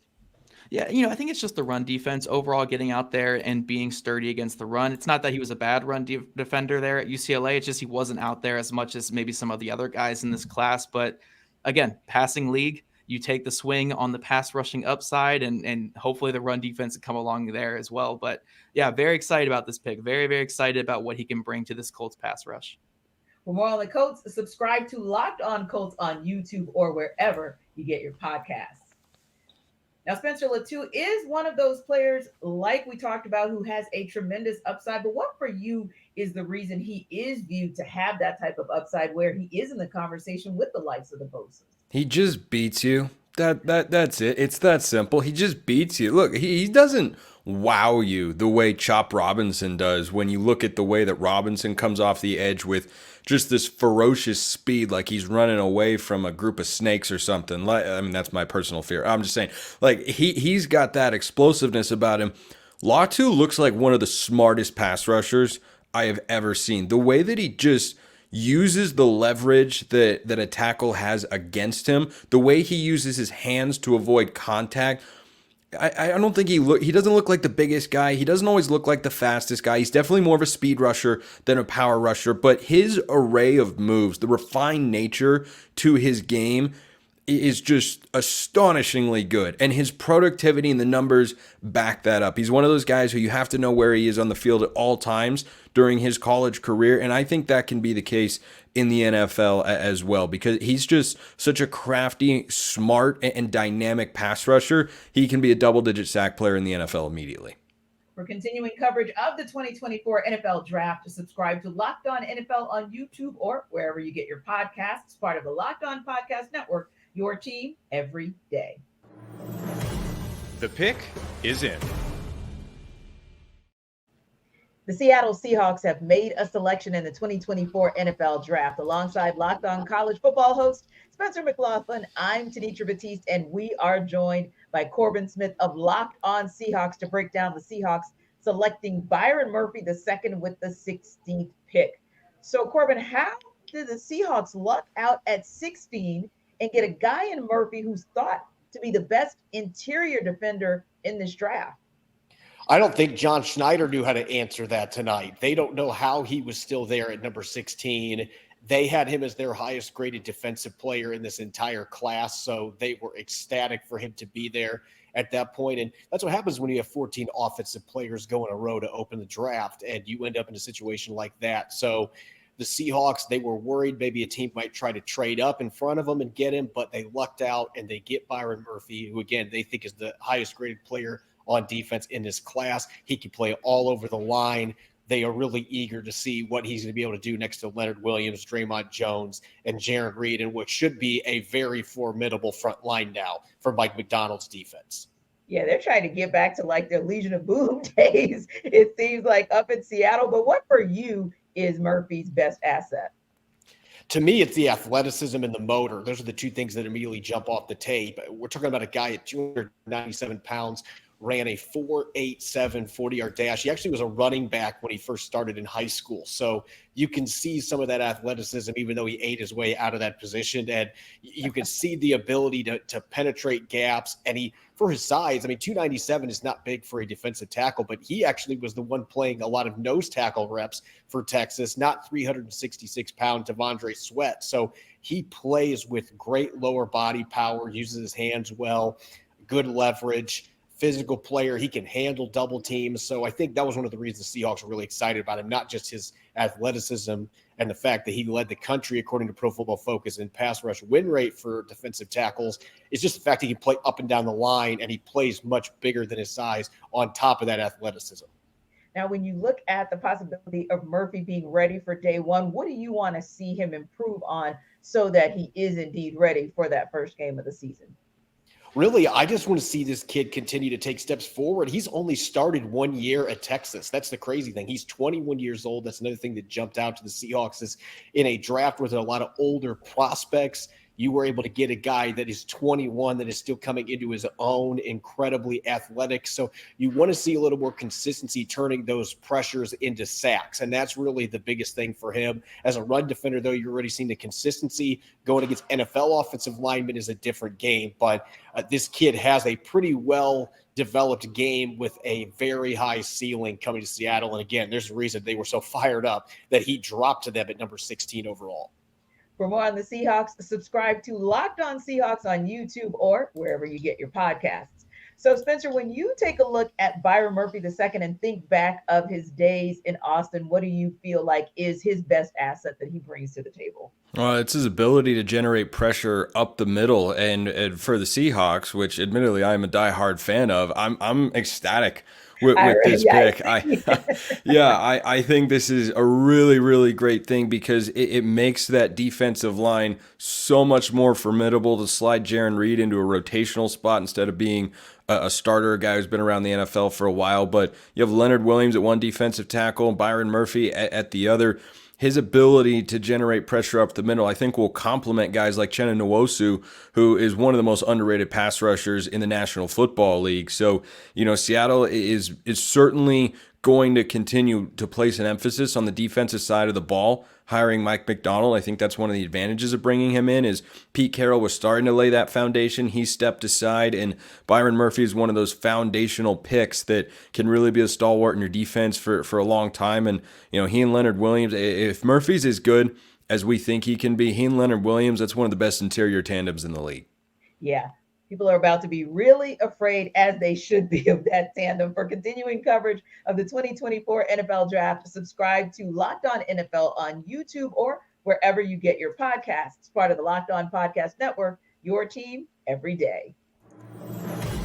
The pick is in. Minnesota Vikings have made a selection in the 2024 NFL Draft. Alongside Locked On College Football host Spencer McLaughlin, I'm Tanitra Batiste. We are joined by Luke Braun of Locked On Vikings to break down the Vikings selecting Dallas Turner with the number 17 pick. So, Luke, the Vikings went up 6 spots, gave up a 5th rounder in 24, a 3rd rounder in 25, and a 4th rounder in 2025 as well. You think that was a good deal to get Dallas? So by most of the trade charts, by most of the historical data we have, Kwesi overpaid.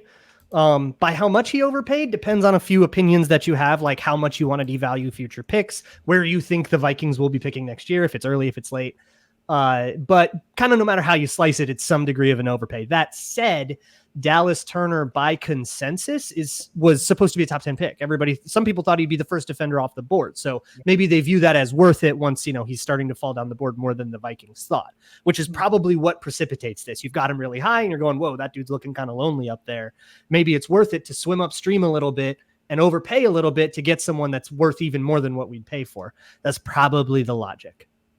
Right. And you're absolutely right. Many said they thought Turner was going to be the first off the board. Certainly even one of the players who would go in the top 10 as a defensive player. And now we're looking at him just being the second off the board at edge. But what do you think the Vikings saw in Dallas Turner to say, hey, we think he'd be a good addition to our defense? Well, so he's a great Flores-y guy. So Flores-y. There is a lot of versatility. So Flores wants everybody to be able to move around. So if you're the kind of guy, this is what I would say about like Jared Verse. He's a hand in the dirt, rush from the right side, every single play kind of edge rusher, put him against the same tackle, make him wear that tackle out. Like that's his game. That's not what you really want if you're a Brian Flores defense. You want everybody moving around. So you want somebody that's a little more athletic. Dallas Turner's a little smaller. That's probably why Latu went over him, but he wins with leverage. So he comes kind of prepackaged with a solution to that problem. really good at leverage. Love the way he wins with leverage. Love the way he sets the edge, which I guess is a hot take, but he can set the edge. Bite me. And I really like Dallas Turner. I had him as the third edge on the board because I'm just like insanely high on Chop Robinson, but that's my own hot take. So I love it, and I think it's a great fit with what they want to do on defense, specifically with the fronts. And what do you think when you look at Turner's game is maybe his area where he needs the most work in order for him to be game ready for the Vikings come day one? So he's ready day one. He'll play day one. But I think the flaw here, if you're looking for why this dude wasn't, top 5, top 10, is the size. And he will just get walled sometimes. Like against a good pass set, if you're a big guy with a good pass set, if you're going up against, say, the Titans got JC Latham, right? Big tackle, good pass set. If you're going up against that guy, which he went up against him a lot in practice, I bet, you're just... leverage can only take you so far, and sometimes you'll win the leverage battle. You'll drive your feet the way you're supposed to, and just not get anywhere because the guy anchored on you, and you'll just kind of take an L that way, just not being big enough. So that you're going to see some L's there, but they're limited for sure, and not something that is. If that's something that's a deal breaker for you, you probably just aren't drafting him. For more on the Vikings, subscribe to Locked On Vikings on YouTube or wherever you get your podcasts. So Spencer, having had an opportunity to see Dallas Turner in action at Alabama, what are some of your thoughts on the best that he brings to the table in order to produce immediately? What are your concerns about some of the areas where he's got to improve? Well, I think I take some risk making this statement about an NFL draft prospect, but I think his floor is very high. And, the lack of size could maybe make him a lower ceiling player, but as you just heard, he's someone who steps in and starts right away. I think he's a very well-rounded pass rusher, and you look at the track record of guys coming out of this position from the University of Alabama, there's a pretty solid list up and down. Of course, you don't worry about the conference that he played in or whether or not he went against NFL tackles all the time. I mean, heck, he was going against an NFL tackle in practice all the time. JC Latham, who went 7th overall to the Tennessee Titans. So I think you're in a solid spot here. I'd agree it's probably a little bit of an overpay to give up that many draft picks to get him. I think Chop Robinson has got a higher ceiling, but I think that this is still, a guy who in some mock drafts was inside the top 10 to the Atlanta Falcons. They went in a different direction, but there's a reason that Dallas Turner was in that sort of range, and I think that he can be a really, really solid NFL player. For continuing coverage of the 2024 NFL Draft, subscribe to Locked On NFL on YouTube or wherever you get your podcasts. Part of the Locked On Podcast Network, your team every day. The pick is in. The Cincinnati Bengals have made a selection in the 2024 NFL Draft. Alongside Locked On College Football host Spencer McLaughlin, I'm Tenitra Batiste, and we are joined by Jake Lisco of Locked On Bengals to break down the Bengals selecting Amarius Mims with the number 18 pick. So, Jake, Joe Burrow has been one of maybe the most banged up, beat up QBs in the league over the last couple of seasons. So, how important was it for the Bengals to send help for Joe Cool? The Bengals were looking for help at offensive tackle today, and the way that the draft went with 4 off the board, we were kind of holding our breath as a pick approach, looking at Byron Murphy and Amarius Mims as the top 2 options as far as what we thought the Bengals would do. And we saw a cliff after Amarius Mims at tackle. So there's a bit of a sense of relief for my perspective, at least, when I'm thinking about what would be best for Joe Burrow and the Bengals. I think there is a drop-off from Amarius Mims, who will be a natural right tackle for this team, and Troy Fautanu, who goes to the Pittsburgh Steelers a couple of picks later. And so for me, I'm a fan of the pick. It was our highest-rated tackle still available, perhaps the last true first-round offensive tackle option. And they have options at tackle, Trent Brown being the free agent acquisition that allows Amarius Mims to get some experience in the preseason and take some time to develop if he needs it. He was very inexperienced at Georgia, obviously missing a lot of time with injuries. So he has an opportunity to learn a little bit before he needs to get onto the field. But that combination of size and athletic traits is tantalizing for an offensive line in Cincinnati that has never had that kind of upside in Joe Burrow's tenure. Now, like you said, limited experience, but also Amarius Mims was part of arguably the best O-line in the nation at UGA last season and really the last couple of seasons. But when you see that in him, what do you think having an experience like that with a program that focuses so much on having good guys in the trenches, what can that help for Mims to bring to the table? Well, it looks like he's already pretty good despite the inexperience. There's not rawness to his game. There are some areas, obviously, that need refinement. I think most tackles coming out of college need refinement, especially those that you pick at 18. But for a guy that hasn't played as much as Amarius Mims, has missed time in college and didn't get those reps, he looks very aware in pass protection. He understands a lot of what defenses are trying to do to him and trying to do to the protection scheme that he's a part of as part of that unit in Georgia's front. So the Bengals like to go to these big programs. They like to go to college football playoff teams. They do that again with Amarius Mims, where despite the inexperience, what is on tape with a very impressive college football playoff game against Ohio State in 2022, for example, being part of that portfolio for Mims, there isn't necessarily the kind of rawness you would expect for a guy that's played as little as Mims has played. And despite that, he still has the upside. And so you compare him maybe to a guy like Tyler Guyton, who has a lot of athletic traits, has great size and similar level of inexperience, but to me looks like he needs more refinement in terms of hand placement, in terms of some of his footwork at the NFL level, where Mims looks a little bit more developed, at least in the passing and passing part of his game. His pass sets look pretty developed to me. For more on the Bengals, subscribe to Locked On Bengals on YouTube or wherever you get your podcasts. And Spencer, he's absolutely right. Amarius Mims limited in having 9 starts, I think, total at UGA, and yet is one of the best offensive linemen out there. What do you think makes Mims so good? He's the Josh Allen of offensive tackles. You know, there's just a raw element or a raw amount of traits that you can't teach. He's 6'7", 340. Tanitra, you can't coach that. I don't even know how you raise that, Frank. Right. I don't know where you buy clothes for that kid growing up or in college. That's got to be a nightmare. And I mean, I don't even talk about what it's got to cost to feed him over the years. He's probably taken in 2,000-3,000 calories an hour, perhaps. But that's what makes him such an intriguing NFL prospect. It is the prototypical tackle size. He's got the height and he's got the size. If you just coach him up, if you get his technique to be refined, if you are able to keep him in the sort of playing shape that you need, no reason he can't be a really, really high-end NFL offensive tackle. For continuing coverage of the 2024 NFL Draft, subscribe to Locked On NFL on YouTube or wherever you get your podcasts. Part of the Locked On Podcast Network, your team every day. The pick is in. The Los Angeles Rams have made a selection in the 2024 NFL Draft. Alongside Locked On College Football host Spencer McLaughlin, I'm Tanitra Batiste, and we are joined by Doug McCain of Locked On Rams to break down the Rams selecting Jared Verse with the number 19 pick.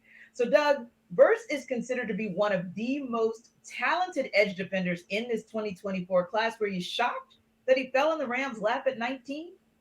I was a little shocked. I mean, a lot of people expected Latu probably was going to be one of the first defensive players taken, but Jared Verse was easily looked at as a top 15 pick, possibly a top 10 pick at one point. You look at the athleticism, the high floor, the upside. I was definitely a little surprised. In the past 8 years, the Rams, they've only drafted people named Jared in the first round. You got Jared Goff, 2016, Jared Verse here in 2024. But really what surprised me, Tanitra, is that this is a Rams team. They didn't trade up. They didn't trade back. They didn't trade for an established NFL player. They did what normal NFL teams do. They waited until the pick got to them at 19, and they addressed a need. So it's good to have someone like Jared Verse. Like I said, the high upside, the athleticism, 6'4". I like that 79.5-inch wingspan, the 40.5. I mean, this is someone I think is going to immediately be a day one starter for this Rams team. You needed to address this side of the football, and they did just that. And you talked about how excited you were that you actually have someone to talk about for these Rams in the first round. So this must have been an exciting night for you indeed. No, absolutely. I mean, for the last 8 years, 10 years, feels like 50 years. It feels like that meme where it's the SpongeBob meme and it's Patrick and SpongeBob and we're Squidward looking out of the blinds and they're having fun. We don't get to participate in this stuff. Really, we're mortgaging, exactly, right? We're mortgaging our future for an established win now piece. So I think this was a sensible pick. I think, look, there was a lot of talk in Ramsland. You were looking at Could they trade up for Joe Alt? Go really, really big. Maybe give up your 2025 first-round pick. Or do you trade a second or third-round pick, maybe go to number 12 and get an Olu Fashanu? Because, look, my number one possibility was, can you get a left tackle, solidify this offensive line, add some longevity, prolong Matthew Stafford's career? But look, you lose Aaron Donald. We are in the Rams AD after Donald era, right? So you need to address that side of the football. Last year, they selected Byron Young. He's a promising edge rusher, but they were 23rd in the league in sacks last season. Just weren't getting to the quarterback with any regularity. They hit on Kobe Turner in the middle, and now you address Jared Verso. Very, very excited about this pick because, like you said at the very beginning of the show here, we didn't expect someone of his caliber to be available at 19. So I like the value. I like the upside. And I like the fact that the Rams, like I said, there were some rumors that maybe Brock Bowers, maybe Fashanu, maybe you go Adun and get crazy with it. The Rams said, you know what? We're going to go at 19 and take advantage of all these quarterback picks in the first round. You get some high upside defensive picks, some great value there at 19. Yeah, that great value indeed. For more on the Rams, subscribe to Locked On Rams on YouTube or wherever you get your podcast. Now, Spencer, Jared Verse has been compared to Trey Hendrickson, among others. That's a lot of high praise for him, but what to you makes him so special? I think it's his power. You know, I talked about Laiatu Latu earlier in our draft coverage here at Locked On, and you know, with Latu, he doesn't jump off the screen except for the fact that he's always making plays. He's not biggest, strongest, fastest, quickest. He's just the best at producing. He's just a guy that makes it happen. But with Jared Verse, boy, he can bull rush you. He is a guy that, you look, I think it's easy to get in your head that every first round NFL draft pick is going to work. I can't see Jared Verse not working. I don't know, barring injuries, how he doesn't work out in the NFL. I think that his physical traits are just too great, and you've got the production in a legitimate conference. You've seen him against higher level competition. I think Jared Verse has got all the tools to be a really effective player really quickly for the LA Rams. Yeah, and you see that the Rams were able to do so well in the later rounds in picking defensive players that actually had some pretty good upside, and they saw it early. But with Jared Verse, it looks like he'll be a guy indeed who can start for them and be a presence and have an impact from day one. For continuing coverage of the 2024 NFL Draft, subscribe to Locked On NFL on YouTube or wherever you get your podcasts. Part of the Locked On Podcast Network, your team every day. The pick is in. Pittsburgh Steelers have made a selection in the 2024 NFL Draft. Alongside Locked On College Football host Spencer McLaughlin, I'm Tenitra Batiste, and we are joined by Chris Carter of Locked On Steelers to break down the Steelers selecting Troy Fautanu with the number 20 pick. So Fautanu was projected to go earlier in the first round, Chris, but what do you think about him being available for the Steelers and actually being taken at 20? I think it's a dream pick for the Steelers. They've been wanting a prime right tackle to pair with Broderick Jones. Last year, they were very excited to get Broderick Jones. They traded up to get him, but they wanted another elite-type tackle who could be there. And Fautanu, he is one of those road-grading athletic tackles that can get to the second level. He can fly all over the field, and he can bully people off the ball. He doesn't have the length that a lot of people want at their tackle position, but Broderick Jones does have that. Broderick Jones played right tackle this past year because Dan Moore Jr. couldn't move to right tackle. I think what's going to happen is Broderick Jones is going to move to left, and it'll be between Dan Moore Jr. and Fautanu for the right tackle position. The Steelers get their guy. On my board, Fautanu was the 14th best player on my big board. I loved what he brought to the table. I didn't think he would be there. I thought they might end up drafting Fuaga. He went 14th. He was the one that ended up going 14th to the Saints. But this, to me, this is a big need for the Steelers. It's a big get for the Steelers. They now have two guys that I think graded out very well coming out of their draft classes at the tackle positions, which we know is a prime important position in the NFL today. And, you know, the Steelers are known for having a good eye for the guys in the trenches, both on the O-line and the D-line. But let's talk O-line. How do you think Fautanu fits with the Steelers, both in that pass protection and in run protection as well? I think that Fautanu, he has a lot of fundamentals down. I think that's one thing that they love about him. He's also a very heady player.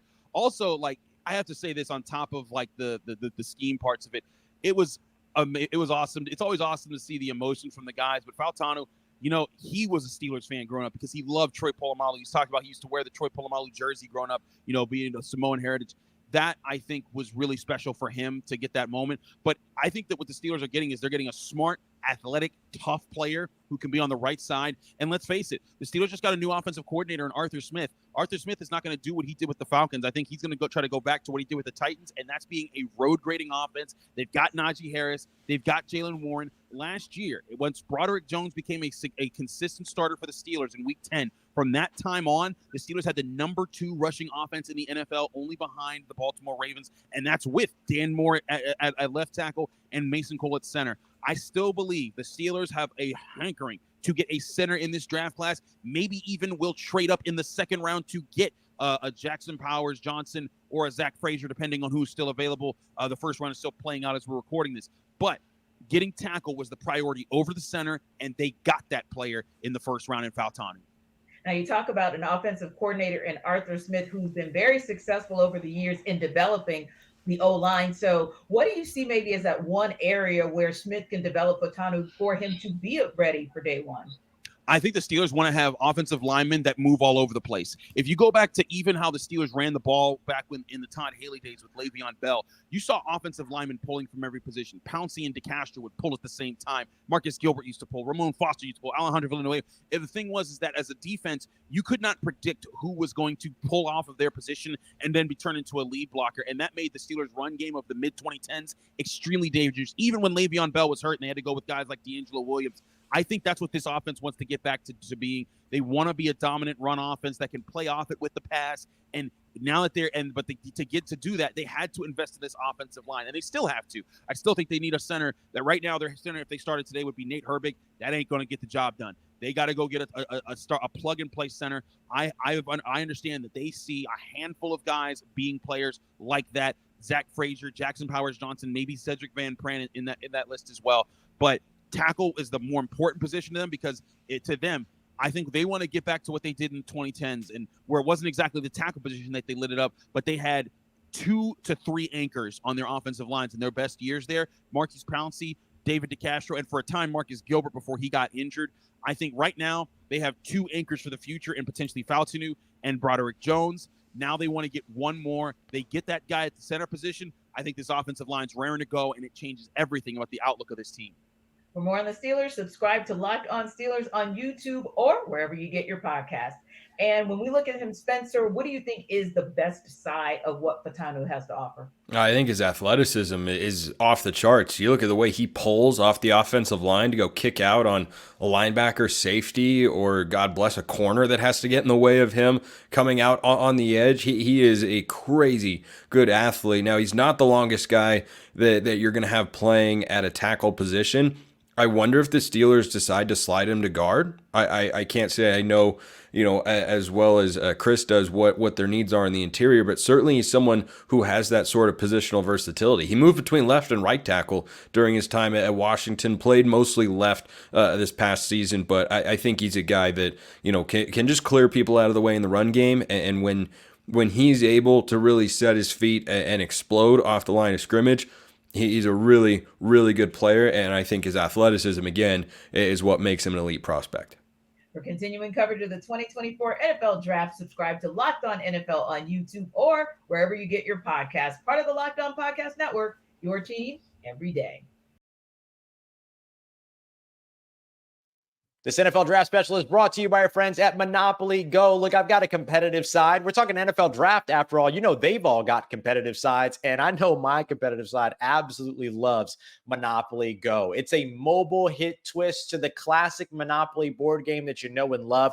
You get to play on a bunch of different dynamic board games in a whole bunch of crazy locations while you're building up amazing cities and even getting your revenge on the friends that you're playing with and that are around you as well. You can put together wrecking balls to knock down some of their property. You can heist their vault to take all their riches for yourself. It is a very, very fun way to bring back the glory days of the old Monopoly. I absolutely love Monopoly Go, and I know that you will as well. They even got leaderboards as well, so you can keep an eye on who the biggest Monopoly tycoons out there are. So go and check them out today. Join in with your friends as well. It's Monopoly Go. You can find it now for free on the App Store or Google Play. That's the App Store or Google Play. Go and check it out today. Monopoly Go.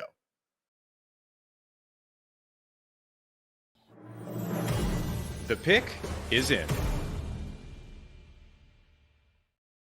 The Philadelphia Eagles have made a selection in the 2024 NFL Draft. Alongside Locked On College Football host Spencer McLaughlin, I'm Tanitra Batiste, and we are joined by Louis DiBiase of Locked On Eagles to break down the Eagles selecting Quinyon Mitchell with the number 22 pick. So, Louis, Quinyon Mitchell was considered by many to be the best corner in this draft. How fortunate for the Eagles to get him at 22.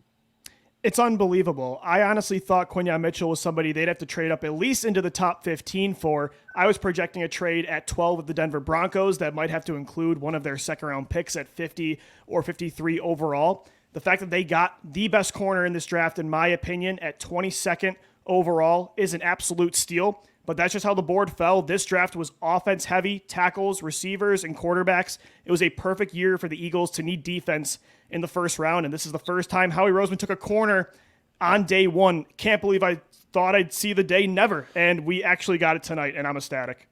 And it's funny you mentioned that, Louis, because I saw that stat that said literally the Philadelphia Eagles have not drafted a corner since 2002 in the first round. So I ask you, what exactly did they see in Mitchell to say, hey, that's our guy? Yeah, and I think some people might overlook or look too much into the fact that he played at Toledo, but this is a player that skills translate to the next level for sure. 4.3 speed, an elite zone coverage corner. I think the best ball hawk in this class. There was a game in college where he had 4 interceptions.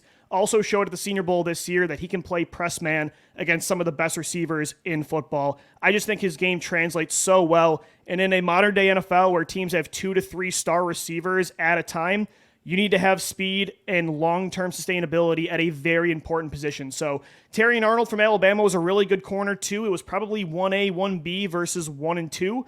But I think Mitchell was the 1A, and he matches his game off of Darius Slay, who, of course, is a Philadelphia Eagles starter. So I just think it makes too much sense. He's a very similar player to Slay, kind of like they made the pick with Cam Jurgens a few years ago, who's very similar to Jason Kelce. So kind of goes in line with that, only this time on the defensive side of the ball.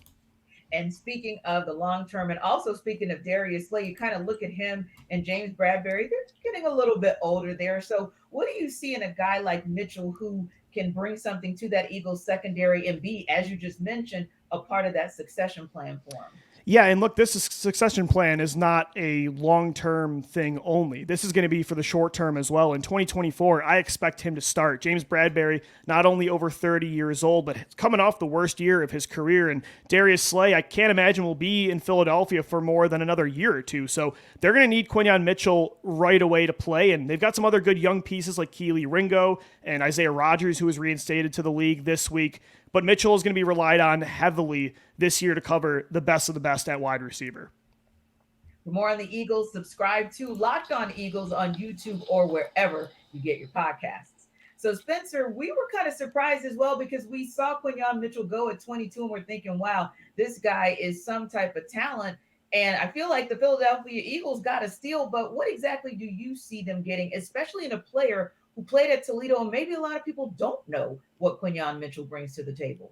Well, if you're questioning his pedigree, just know that Nick Saban, right after he was selected, said, yeah, we tried to get him to Alabama, but he wouldn't leave Toledo, which I gotta applaud the Toledo football program there, that they were able to keep him out of the portal from going to Alabama. They've got to have some kind of culture up there. I mean, they've had a good program up there. They win football games at the Group of 5 level in the Mid-American Conference. But, you know, with Mitchell, you get speed. You get a guy that has got real NFL speed. And, you know, when you watch his tape, I feel like he's not trying as hard as he needs to or will need to in the NFL because he doesn't have to. Like that's where his NFL gifts are.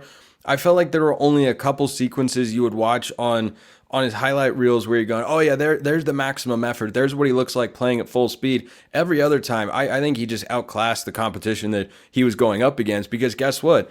He could have transferred to Alabama and he would have gone and started at Alabama. This guy is being talked about in a Sauce Gardner sort of conversation. That's a high bar because Sauce Gardner is, you know, an elite prospect, but he came from the Group of 5 ranks and should never overlook guys that come from that level. There are a lot of really, really good football players that play outside the power conferences in college football, and Quinyon Mitchell's the latest. For continuing coverage of the 2024 NFL Draft, subscribe to Locked On NFL on YouTube or wherever you get your podcasts. Part of the Locked On Podcast Network, your team every day. The pick is in. The Jacksonville Jaguars have made a selection in the 2024 NFL Draft. Alongside Locked On College Football host Spencer McLaughlin, I'm Tenitra Batiste, and we are joined by Tony Wiggins of Locked On Jaguars to break down the Jaguars selecting Brian Thomas Jr. with the number 23 pick. So, Tony, with the departure of Calvin Ridley, how important was it for Jacksonville to get a guy in Thomas who led the FBS in receiving touchdowns last season? That's a very good question, because Trent Baalke was flat out asked if Calvin Ridley had re-signed and come back, would this have been the pick? And he said probably not. So it's very important that they at least add the element of speed. They've gotten bigger now with him in the draft and Gabe Davis in free agency. So if there's one thing to be alarmed about, they lost Juwan Taylor to free agency. They replaced him last year with Adun Harrison, and now they lose Calvin Ridley, and they replace him with Brian Thomas Jr. That's not really like this elevation that you want to see, right? That's just replacing people instead of adding to them. So if there's a little bit of a nitpick, that's probably the only thing you can say. Yeah, and speaking of that, let's start with some of his assets, and then we'll kind of talk about the fact that, yeah, you're dealing with a rookie, so it's kind of a little bit of a start from scratch. But that said, what do you think are some of Thomas's best assets that he'll bring to the table for a Trevor Lawrence to be able to work with? Well, his speed, the fact that he's so fast, and he ran a sub 4.4, a 4.3, in fact, like a 4.32 at the combine. So he can take the top off the defense. And he has superior size at 6'4". He's a legit 6'4". In fact, the NFL people had him at 6'3". The Jaguars, before they even made the pick, came in and passed out literature that he and it had him listed at 6'4", 209. So once he gets in the NFL, a little bit of a big program in the NFL, you'll see him gain even more functional weight and probably carry it around 215 and 220 as his career progresses. But he gives Trevor Lawrence a bigger receiver that looks different from any of the other 6'1" receivers that he's had here. He's a legit 6'4" guy. He can go out and catch the ball deep and give him a big catch radius. And he's also a high point ball catcher. And the Jaguars receivers dropped a lot of passes over the last 2 years. So maybe he'll alleviate that problem and keep drives going. And what do you see is maybe that one area where you need to see him grow as he gets through training camp and gets up and running so that he is ready for Lawrence in this offense, maybe day one? Demetri, that's a great question. They have, a lot of people have spoken about him needing to be more of a more mature route runner, but Trent Baalke said tonight that he eats up the whole route tree. So obviously they see something in him that others don't necessarily see. And it may have just been asked, it may have been just like Trayvon Walker. It's what he was asked to do. They said they're eager to get him in and get their hands on him, because even though he played in the SEC, it's still not the NFL. He's going to see coverages that he's never seen before. I just think he just needs to get in, get ingratiated with everything. There's not going to be a real rush to really bring him along, although you do expect to see some impact in year one. For more on the Jaguars, subscribe to Locked On Jaguars on YouTube or wherever you get your podcasts. And Spencer, of course, Brian Thomas is another one of those guys who is one of those wide receivers that came in that second run of wide receivers. What do you see in him that, say, was still worthy of a first-round pick, and maybe where do you see him needing to develop? I think he was arguably the best wide receiver available at that particular spot. There were certainly other guys that could have been taken, A.D. Mitchell from Texas and Georgia, or Troy Franklin from Oregon, for instance. But I think that to get a guy like Thomas, what the Jags are getting is something don't really have in their passing game, and that's a jump ball 50-50 guy. This is someone who has a basketball background, can high point the ball very well, make contested catches in traffic. He's got the speed to go over the top. I think that's probably where he's going to live. You know, fade routes, 9 balls, deep posts, that's where he is most poised to thrive, because I think the Jags have got other weapons that can work the short and intermediate routes, and he's going to be able to come in and be that deep threat right away. Indeed. So we look forward to kind of seeing what it is that he's going to bring to the table. I know, just having watched Calvin really over the years here in Atlanta, and then of course in Jacksonville, that was a big loss, but seems like Brian Thomas is going to be able to fill the void. For continuing coverage of the 2024 NFL Draft, subscribe to Locked On NFL on YouTube or wherever you get your podcasts. part of the Locked On Podcast Network, your team every day. The pick is in. The Detroit Lions have made a selection in the 2024 NFL Draft. Alongside Locked On College Football host Spencer McLaughlin, I'm Tenitra Batiste, and we are joined by Matt Derry of Locked On Lions to break down the Lions selecting Terrion Arnold with the number 24 pick. So, Matt, I ask you this. Terrion was considered by many to be the best corner in this draft, maybe a 1A and a 1B with Quinyon Mitchell. How fortunate were the Lions to get him at 24? Well, Tenitra, I think there's no question about it. The Lions looked up at 29 and said, we've got to move up to get this kid. It's only going to take 5 spots. Give up a 3rd-round pick to Dallas.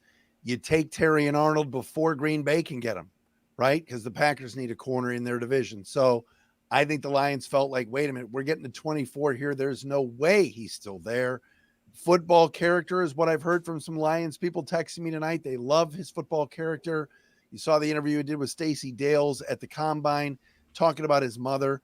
Plus, he's a damn good football player. And the Lions needed another corner. They go out and get him, and they feel very good about it. What do you feel is his best asset that he brings to the table for this Lions secondary? Again, he fits the narrative of what the Lions are looking for at that spot. Good tackler, really good football player. Maybe not the speediest guy. I know Spencer will probably talk about that. But still, great ball skills, 5 interceptions last year, an All-American, and year 3 now in a row. The Lions have taken an Alabama player in the 1st round, Jamison Williams, Jahmyr Gibbs, and now Terrion Arnold. So Nick Saban's gone, but his legacy lives on in Detroit.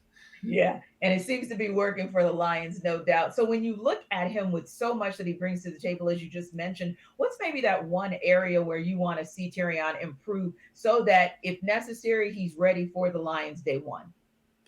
You know, I mentioned it before. I think the knock on him is that he's not running a 4.3 or 4.4 40, and maybe his makeup speed is not the best, but he comes into a situation right now where Carlton Davis, a veteran cornerback they picked up from the Bucs, is going to play a lot. Amik Robertson, who they picked up in free agency, is going to play a lot. And his former college teammate, Brian Branch, whom the Lions selected last year in the 2nd round, will also be there at the nickel spot. But Deshae Townsend said it tonight, the Lions secondary coach, moments ago. This kid's a cornerback. We're putting him at corner. I know there's talk he could play safety. No, we want him out there on the outside. And until Emmanuel Mosley comes back from injury, and a lot of times you play 3 corners, and you know, maybe Robertson doesn't play some – you're taking a kid at 24 to play, and they feel like he just fits the mold of what the Lions and Aaron Glenn, their defensive coordinator, are looking for. Indeed. And you think back to that NFC Championship game, and you like the fact that the Lions are saying, hey, we know it's round 1, and we know that we need to get after it on defense so that we can be competitive and maybe take that next step. So it looks like they're going with that with Terrion Arnold coming in at that 24th pick. For more on the Lions, subscribe to Locked On Lions on YouTube or wherever you get your podcasts. So, Spencer, Matt thought you might call it out, so I'm just going to start right there as far as Terrion Arnold, maybe that one knock on him being the speed factor. Yeah, I mean, it's not going to jump off the page the way it does with Quinyon Mitchell. It's not his identifiable characteristic that makes him a bona fide 1st-round draft pick, but what he lacks in speed, he makes up for in timing and ball skills. You know, you look at the lineup of defensive backs that Nick Saban has put into the NFL. I don't know if Terrion Arnold is going to be the next Pat Surtain or Minka Fitzpatrick or anybody like that, but do I expect him to be a starting caliber player? I do. I think that he's just too well coached. You know, that's what he looks like. He looks like a guy who is really well coached, a very instinctual player, great timing and anticipation on the back end. So doesn't have, I don't think he's quite got the ceiling of what a Quinyon Mitchell does coming out of Toledo, which is a crazy thing to say, but that's just the way that the chips have fallen here. But I do think that this is a pick that makes a lot of sense for a Lions team that needs help in the secondary, and I think that Terrion Arnold can come in and give you that. For continuing coverage of the 2024 NFL Draft, subscribe to Locked On NFL on YouTube or wherever you get your podcasts. Part of the Locked On Podcast Network, your team every day. The pick is in.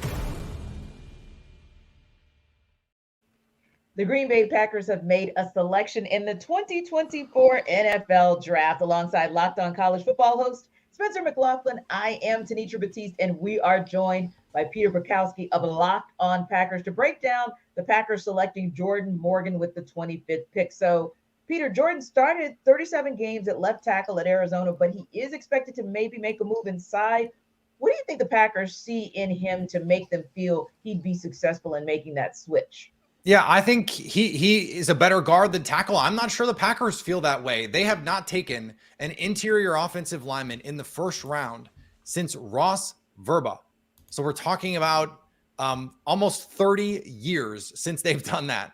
That tells me that they think he can stick at offensive tackle. And let me give you a name that's another blast from the past, but not quite that far in the past. Brian Bulaga had 33.25-inch arms, started on that 2010 Super Bowl team, was a really good player for the Packers for a long time. Jordan Morgan, 32 7/8-inch arms. Are we going to quibble about less than half an inch when we're talking about arm length? He was one of the highest graded left tackles in college football, top 10 each of the last 2 seasons. I think they're going to give him a chance to stick at tackle. We're talking about a 95th percentile athlete. So let's go see what he's got. And when you think about an athlete that's in that 95th percentile, sometimes it may be a little bit challenging to maybe find an area where he can improve. But then again, coming into the pros and the expectations on you in that first season, I'm sure there's some areas. So Peter, where would you like to see him improve to be ready come day one? Yeah, a couple different places for me. One of the reasons why I thought he would be a better guard is he can overset at times. His lateral quickness, not quite where you'd want it to be. Now, last year, he's coming off an ACL injury that he came back to with the quickness. I mean, it was pretty remarkable what he was able to do to be back on the field and playing at such a high level the way that he was. In fact, he said on the media conference call with the Packers media, that he was going to declare last year and then tore his ACL. And that it was just a kind of a brutal thing for him. He needs to anchor better. That's one of those things. He's a little light in his lower body. I think he can get stronger there. Although when you look at him, he does not look light. He is a thick boy now. But that positional versatility that you mentioned at the top to be able to play guard or tackle, I think he's probably going to have to get stronger to do either of those. But that was something we saw the Packers do with Zach Tom. They're really good at developing these guys. Last year, a day 3 pick who was light, probably played at like 285 at Wake Forest. He's up to something close to 300 pounds now, and he was one of the best right tackles in the NFL last year. Indeed. So, when we look at those kinds of players, and, there are teams in the league that definitely just have an eye in certain places. And I kind of see like the Packers kind of have that eye for in the trenches. For more on the Packers, subscribe to Locked On Packers on YouTube or wherever you get your podcast. Now, Spencer, when you go back to Jordan Morgan's days at Arizona, what did you see in him that maybe makes you feel like he is viable for this Packers O-line? Yeah, I think he's got good athleticism for his size, 6'5", over 300 pounds. And I think going to the Packers is a really nice spot for him. It's a place that has a really, really good track record with offensive linemen. They've had some long tenured guys, and it's just been, an annual tradition, frankly, over there. So I like the pick for Morgan. I think you're going to see some NFL draft experts or commentators talk about whether or not this pick should have been Tyler Guyton, but Guyton projects as a straight up tackle, whereas Morgan has that ability to play on the inside. That's where he, might even be at his best in the NFL. But I think that it's a solid pick for the Packers, and he's a guy who was a part of a really, really good offense at Arizona this past year, and I think he's capable in both the run game and the pass game to be what the Packers need to help give Jordan Love what he needs to succeed. And we have heard a couple different times in this first round of all of that run of O linemen. One of the words we keep hearing is the versatility that you just mentioned. So I think that is very, very key. For continuing coverage of the 2024 NFL Draft, subscribe to Locked On NFL on YouTube or wherever you get your podcasts. Part of the Locked On Podcast Network, your team every day. The pick is in. The Tampa Bay Buccaneers have made a selection in the 2024 NFL Draft. Alongside Locked On College Football host Spencer McLaughlin, I'm Tenitra Batiste, and we are joined by James Yarko of Locked On Bucs to break down the Bucs selecting Graham Barton with the 26th pick.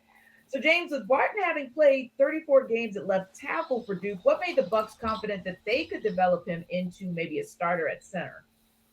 I think just kind of the level of play and the level of athleticism that he has. Obviously, they have left tackle locked and loaded, but a lot of people kind of viewed Graham Barton as an interior offensive lineman, whether that would be guard, whether that would be center. And Jason Light said after the pick that they viewed him as a center throughout this process, but then mentioned, he's really good at guard and he's pretty darn good at tackle too. So we have some versatility there. And Jason Light is known for taking these offensive linemen that can play multiple positions across the line. Really helps the depth and helps them keep the best players on the field, not necessarily just guys that are locked in at one particular position. So Graham Barton was a guy that I had been talking about on Locked On Bucs for a long time as a really likely candidate for the Bucs. Was a little worried about the Cowboys, but then they traded out of that pick with Detroit and thought, you know what?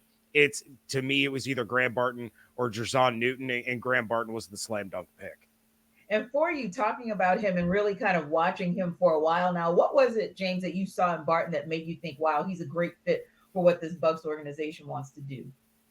His unbelievable athletic ability. You go to an offensive line that struggled in pass protection. Baker Mayfield had to play Houdini and escape a lot of different sacks and keep plays alive. And then you have the league's worst running game. They got things going late in the season, but overall, the league's worst running game.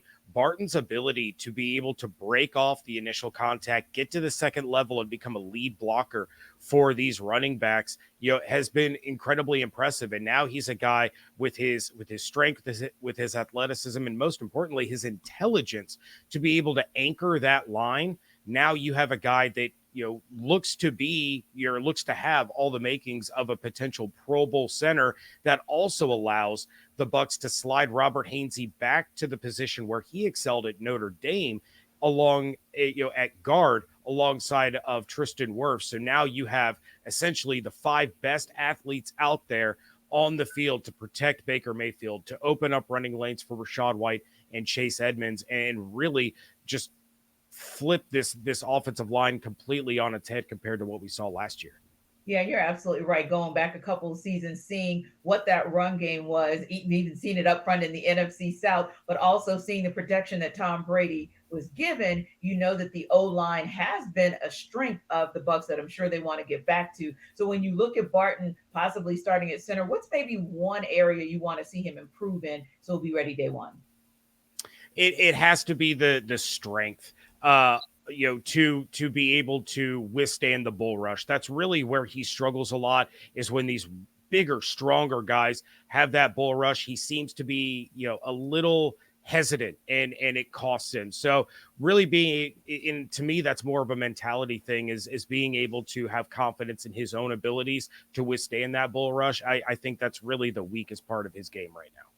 For more on the Bucs, subscribe to Locked On Bucs on YouTube or wherever you get your podcasts. So, Spencer, when you look at what Graham Barton was able to do in college, what do you see as one of the things that makes him able to be ready day one for the Bucs? What's maybe an area of improvement? Gosh, his explosiveness off the ball, his get off from the offensive line position. Played left tackle this past year for the Blue Devils, and they had a good season. And don't overlook his contributions to that year that helped get Mike Elko the head coaching job at Texas A&M, where he was previously the defensive coordinator. I think that, for Barton, his ability to get to the second level, be a factor in the run game, makes him a candidate probably to slide to the interior of the offensive line. But certainly, I don't think it ever hurts to have somebody that has a background at the tackle position in case you ever need to shuffle guys around in a pinch. For continuing coverage of the 2024 NFL Draft, subscribe to Locked On NFL on YouTube or wherever you get your podcasts. Part of the Locked On Podcast Network, your team every day. The pick is in. The Kansas City Chiefs have made a selection in the 2024 NFL Draft. Alongside Locked On College Football host Spencer McLaughlin, I am Tanitra Batiste, and we are joined by Chris Clark of Locked On Chiefs to break down the Chiefs selecting Xavier Worthy with the number 28 pick. So, Chris, Chiefs made some moves on the draft board tonight. What did you think about the moves that they made? I just have to first say I'm kind of dumbfounded that they traded with the Bills. Happy that they did it. Don't get me wrong, but it's the Bills, and it just was surprising it happened that way. Yeah. They gave up pick number 95. Well, 32, obviously, 95 and 221, I believe, and they got back 133 and 248. So they basically moved back around from 95 to 133, and they moved back in the 7th round from 221 to 248. So overall, I thought it was a good trade. I think that not a ton of value given up for Kansas City. Yeah, they're moving out of the top 100, but it's a position of need. And I think that when you look at what happened right after that, receivers went a couple picks after. So I think they really got where they wanted to go. Indeed, indeed. And you make a great point just about the receivers and who was going to go where as far as the second run of receivers, obviously, after the earlier run of Adun, Neighbors, and of course, Harrison Jr. So in this run, what do you think was the most attractive aspect of Worthy's game for the Chiefs? Speed, and more speed. 4.2140. It's really hard to beat that. And, I tweeted this out right after the pick. One of the things that I like about Xavier Worthy is it's not just straight speed. I mean, he has that, but it's ball tracking too. That is one of the things that's been definitely underrated when you start talking about deep speed and deep threats is the ability to track the ball. If you look back what the Chiefs had with MVS, he never could track the ball, and that really cost them multiple different times with big plays. And Worthy's ability to track the ball, I think, is going to be huge for them. Indeed. And what are some of the areas? Because obviously, like you said, with the departure of Marquez Valdez-Scantling, you obviously have a need there. But what do you see in terms of maybe the areas where they'll need to look to improve Worthy in this first season where he's really going to need to be ready day one? He is going to need to be ready day one, but I do think that, you watch what Andy Reid said and Brett Veach said after they picked him. I think they're also going to use him in the return game, which I think is a fantastic idea, especially with the new changes to the NFL kickoff rules. Yeah. I think that's going to be fun to watch. But they talked about him needing to gain probably 10 to 15 pounds. But he's 20 years old. He's 5'11". He's 165. I think he played at 165, or that's what he weighed at the combine. They're wanting him to get to about 175. I do think that that's easily doable. If he loses a couple of tenths of seconds off the 40 time or hundreds of the seconds off the 40 time, it's not going to be that big of a deal. He's still going to have a ton of speed, and I think that's what's important. But he's a very tough wide receiver, and he does very well running routes as well.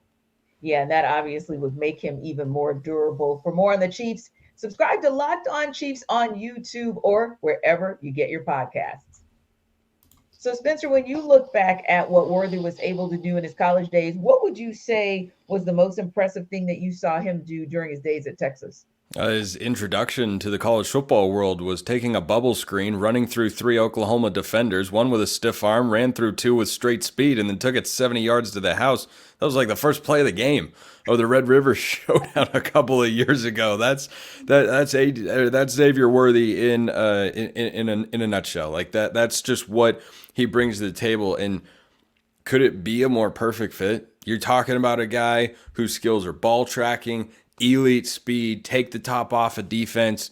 Well, who do you want to put that with? It's one of 3 guys, one of 4 guys maybe. Patrick Mahomes, Josh Allen, Justin Herbert, Joe Burrow.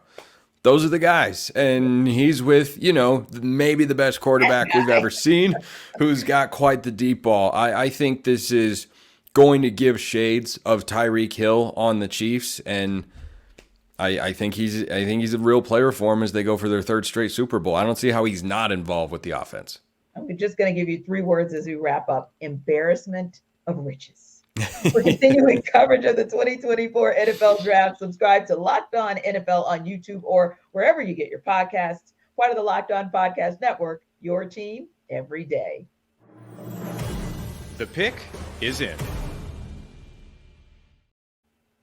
The Dallas Cowboys have made a selection in the 2024 NFL Draft. Alongside Locked On college football host Spencer McLaughlin, I am Tenitra Batiste, and we are joined by Landon McCool of Locked On Cowboys to break down the Cowboys selecting Tyler Guyton with the number 29 pick. So first things first, Landon, the Cowboys traded from 24 back to 29 with the Lions. Was that a good move for Dallas?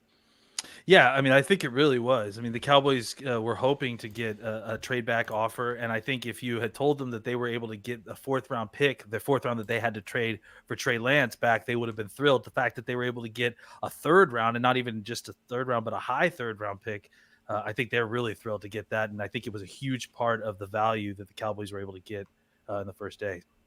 Indeed, indeed. And you look at a guy like Tyler Guyton, who only started 14 games at tackle in college, but you also look at a team in Dallas that's known for being able to eye talent on the offensive line. So what do you think they saw in him that they maybe can develop?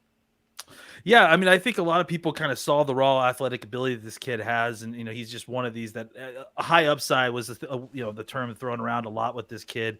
But he had 200 more snaps than Amarius Mims, who went a half round above him, and I think that he has the kind of athleticism. And that's not surprising for a first round offensive tackle, but I think what the Cowboys saw in him was what's between his ears, the willingness, and I think that's the big thing that looking back at the Tyler Smith pick they had in 2021 is a lot of people misjudged that pick because they weren't sure of exactly what Tyler Smith how hard he would work, and I think that the Cowboys are hoping for a similar sort of trajectory for a guy like Tyler Guyton. And when you look at Tyler and you think, okay, here's the good that he brings to the table, here's kind of the upside for him, what's maybe that area of improvement, maybe that one area, Landon, where you say, okay, if the Cowboys can work on that in training camp and get Tyler ready to rock, that he'll be ready if they need be for game one? Well, yeah, that's the rub, right? And that's why you take him at the bottom of the first round at the top. And I think the answer, unfortunately, is that it's a little bit of everything. I mean, I think he's young, he's raw in a lot of senses. I mean, like his technique just needs refinement. I think when you watch him, it's that you just are getting inconsistent technique, which is causing inconsistent play. I think cleaning up, repetition, all the things that kind of help you refine technique, that's what he really needs to work on, and just kind of sharpening the sword a little bit of his game. Yeah, and so it'll be interesting to see because, like we said, with the Cowboys, you get in them a team that has a good eye for seeing them. You talked about Tyler Smith and so many others that we can name that they've really been able to nurture and grow into what we now know as perennial Pro Bowlers over just a long stretch of time, well over a decade. For more on the Cowboys, subscribe to Locked On Cowboys on YouTube or wherever you get your podcasts. Now, Spencer, going back to Tyler Guyton's days at Oklahoma, what did you see in him that you thought made him a guy that maybe the Cowboys would take a chance on? Yeah, prototypical size for an NFL offensive tackle, and I think he's somebody that, still has a lot of room to grow. Not that he can't play right away. You're not drafting someone in the first round who is a complete and total project, but it feels like, you look at what John Williams of Locked On Oklahoma Sooners has said about him, it feels like he's a ways away from fully hitting his ceiling. He doesn't feel, fully refined. And I think there's a lot of upside to that. It reminds me a little bit of the old, I don't know what you call it, like not a joke, but a mind puzzle where you say to somebody like two kids run down the line, the first base. One's got terrible form, one's got great form, and they both finish at the same time. Like which one are you taking? And a lot of people say, well, I want the one with good form. No, you take the one with poor form, because with proper form, he's going to run faster than the other guy. So I think there's a little bit of a project element, but that doesn't mean he isn't ready to step in and play offensive tackle in the NFL. Yeah, that's basically looking at the floor or the ceiling, and what do you think is the best prospect or projection for the Cowboys? For continuing coverage of the 2024 NFL Draft, subscribe to Locked On NFL on YouTube or wherever you get your podcast. Part of the Locked On Podcast Network, your team every day. The pick is in. The Baltimore Ravens have made a selection in the 2024 NFL Draft alongside Locked On College Football host Spencer McLaughlin. I'm Tenitra Batiste, and we are joined by Kevin Ostreicher of Locked On Ravens to break down the Ravens selecting Nate Wiggins with the number 30 pick. So, Kevin, corner and offensive tackle were maybe the two most glaring needs for the Ravens. Why do you think they decided to go corner at 30? I think for the Ravens, they've been a BPA team for as long as many can remember. And Nate Wiggins, to them, was the best player on their board. John Harbaugh talking after the pick, saying in the defensive meeting rooms a couple days ago, he said, it wouldn't be crazy if Nate Wiggins fell to us at 30, and that he did. He's a speedster at corner, 4.28 speed, has 6'1" height, so he does have the length. The thing that maybe turns some people off to Wiggins is he's slender, slighter frame, but he can run with anybody. He does show willingness in the physicality aspects of the game. I think for the Ravens, after losing Ronald Darby and having some uncertainty at corner on their roster after this year, it was a no-brainer for the Ravens to dip into that pool. Kool-Aid McKinstry saw on the board, Baltimore taking Nate Wiggins over him and a couple of other really talented ones as well. But I think for the Ravens, they trust their board, and Wiggins was a guy they graded very highly. Indeed. And when you see him and thinking about where that Baltimore secondary is right now, what do you think is maybe his biggest asset to be able to maybe contribute, say, day one? I think one of the things Baltimore really values is versatility in their secondary, especially when you talk about his ability not only to play on the outside, but if the Ravens really want to, they can experiment putting him in the slot. They can put him deep if they need to. The Ravens love versatile defensive backs, guys that can play multiple different positions and have multiple different roles. And Wiggins has shown that he can play in a lot of different areas of the field. And this also allows Baltimore to be more versatile and flexible with some of the other players on their roster. They can move Marlon Humphrey inside if they want to. Baltimore loves having 3 outside cornerback rotations, having 3 really quality players you can stick on the outside in any given moment. Plus their slot corner situation right now, they have 3 guys that can contribute. So for Baltimore, they have been a team that invests in secondary, invests a lot of money, invests a lot of high-end draft capital. It's no different here for the Ravens. Not that cornerback was Baltimore's biggest need. I think, again, offensive line was the one everybody was looking at. There wasn't an offensive lineman rated high enough on their board to take it 30, so they take the guy that they felt most comfortable with in Wiggins. And for a lot of people, it seems like the pick has been very well received in Baltimore for the most part. Yeah, I was going to say the same. I was thinking about Doug Mallory and how excited he might be that it is a rarity where you say, wow, what if? And of course, we know that came from Harbaugh, but what if the guy that we want is actually there and available at 30 or wherever you're picking, and you actually get that? And like you said, for the Ravens nation to be pleased with that, and for you guys knowing that the Ravens were so close and just have a few needs to maybe get them over the hump and maybe get back to the Super Bowl, that's a really good pick and a solid pick for them to be going in that right direction for them in this next postseason. For more on the Ravens, subscribe to Locked On Ravens on YouTube or wherever you get your podcast. And for you, Spencer, let's take it back to Wiggins' days at Clemson. What did you see the biggest upside for him during his days at Clemson? Yeah, it's high-end speed and coverage ability. You heard him talk about the versatility there, and I think a lot of that stems from the 4.28 that he logged at the combine. That'll do. That'll get the job done. You're not going to see a lot of 40 times that are under 4.3, and when you have somebody like that, you feel like you can put him against a variety of targets because he's going to be able to run with anybody, because he's not going to just get burned on the outside. And if you continue to improve and refine his technique at an NFL level the way that it needs to be, there's no reason he can't be a high-level defensive back. The one thing is he does need to improve his ability to support in the run game. I think that's probably the biggest weakness in his game, but if that happens, then I think that he can be a really, really solid defensive back for the Ravens.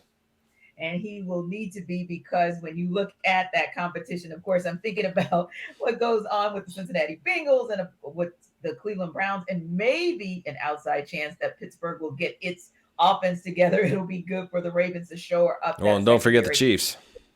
Yeah, and listen, I was just about to say, to even get out of that division, right?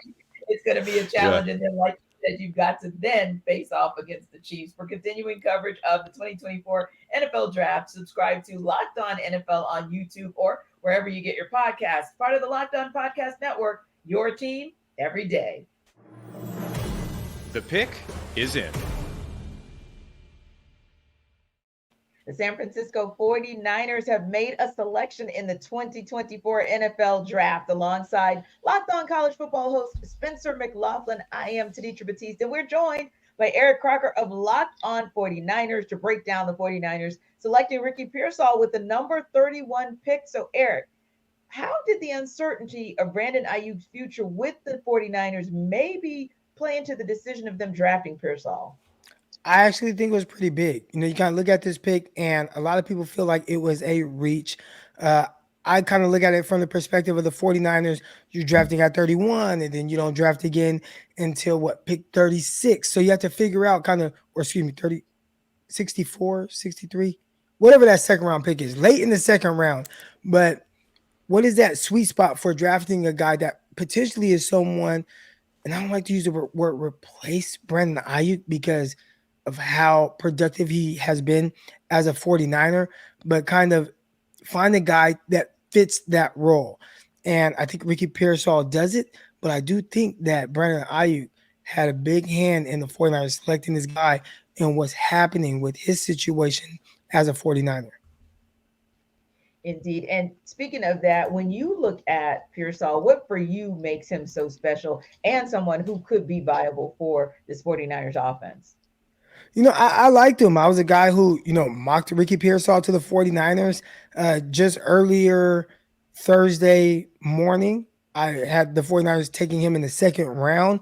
Now, even when I was doing this mock, I'm like, oh man, I don't think Ricky Pearsall is going to be here this late in the second, maybe mid-second. So the 49ers maybe selected him 10 to 15 picks earlier than most people anticipated him going. But he was a guy, when you watch just how he plays, he exemplifies what the 49ers are looking for. Tough, physical, you know, that aggressive guy. He has those characteristics for sure. He catches the ball very well. And then from an athletic trait standpoint, I think he has all those things as well. A guy that is really good with his route running. He's savvy from that standpoint. He has a good three cone. I think his change of direction in route definitely shows up. And then when you watch his ability to catch the ball in traffic, I think those are things that probably really excited a guy like Kyle Shanahan. So again, maybe drafted him a little earlier than most people expected. But when you think of the role that he would potentially play with the 49ers, I think he fits that very well. Yeah, and understandably, they didn't want to take the chance of not getting him. Now, when you look at Pearsall, what do you see him needing to improve to be ready should the 49ers need him day one? You know, I think for the 49ers, we've seen a lot of guys come in as rookies and maybe not have the most success. Brandon Ayuk is a guy who, you know, famously is known for being in Kyle Shanahan's doghouse. And we've seen most young receivers go into that doghouse as well. They drafted a receiver in Danny Gray just a couple years ago, and he may have one regular season catch as a 49er. So you have to know your stuff. You have to be smart on the field. You have to understand what the game plan is and what Kyle is expecting of you. The 49ers, I mean, this is a team that's 3 straight conference championships appearances, 1 Super Bowl appearance in that time. They have high expectations. So if you want to be, you know, if you're Ricky Pearsall and you want to make an impact on this team or have a role, you have to come in understanding what is at stake. You have to play at a high level. You have to be ready. And a lot of it, from Kyle Shanahan's standpoint, is mentally. So if you're doing those mental things, you're understanding the playbook, you're blocking. Kyle Shanahan puts a big emphasis on this. He thinks he's a receiver. He was like a fourth receiver for Texas, but he still has that mindset of a guy who was a receiver. He holds his guy to a very high standard in all of them. And Ricky Pearsall is going to have to come in prepared to play at that standard to be able to make an impact as a rookie for the 49ers, even though he was a first-round pick. For more on the 49ers, subscribe to Locked On 49ers on YouTube or wherever you get your podcasts. And for you, Spencer, what does Ricky Pearsall bring to the table that makes him viable for such a potent and effective 49ers offense? Versatility. You know, I don't think he's a guy, you talk about who the Panthers took at 32, Xavier Leggett. That's someone who you throw the ball up to in 50-50 situations. I don't think Pearsall is going to do a lot of that in the NFL, but guess what?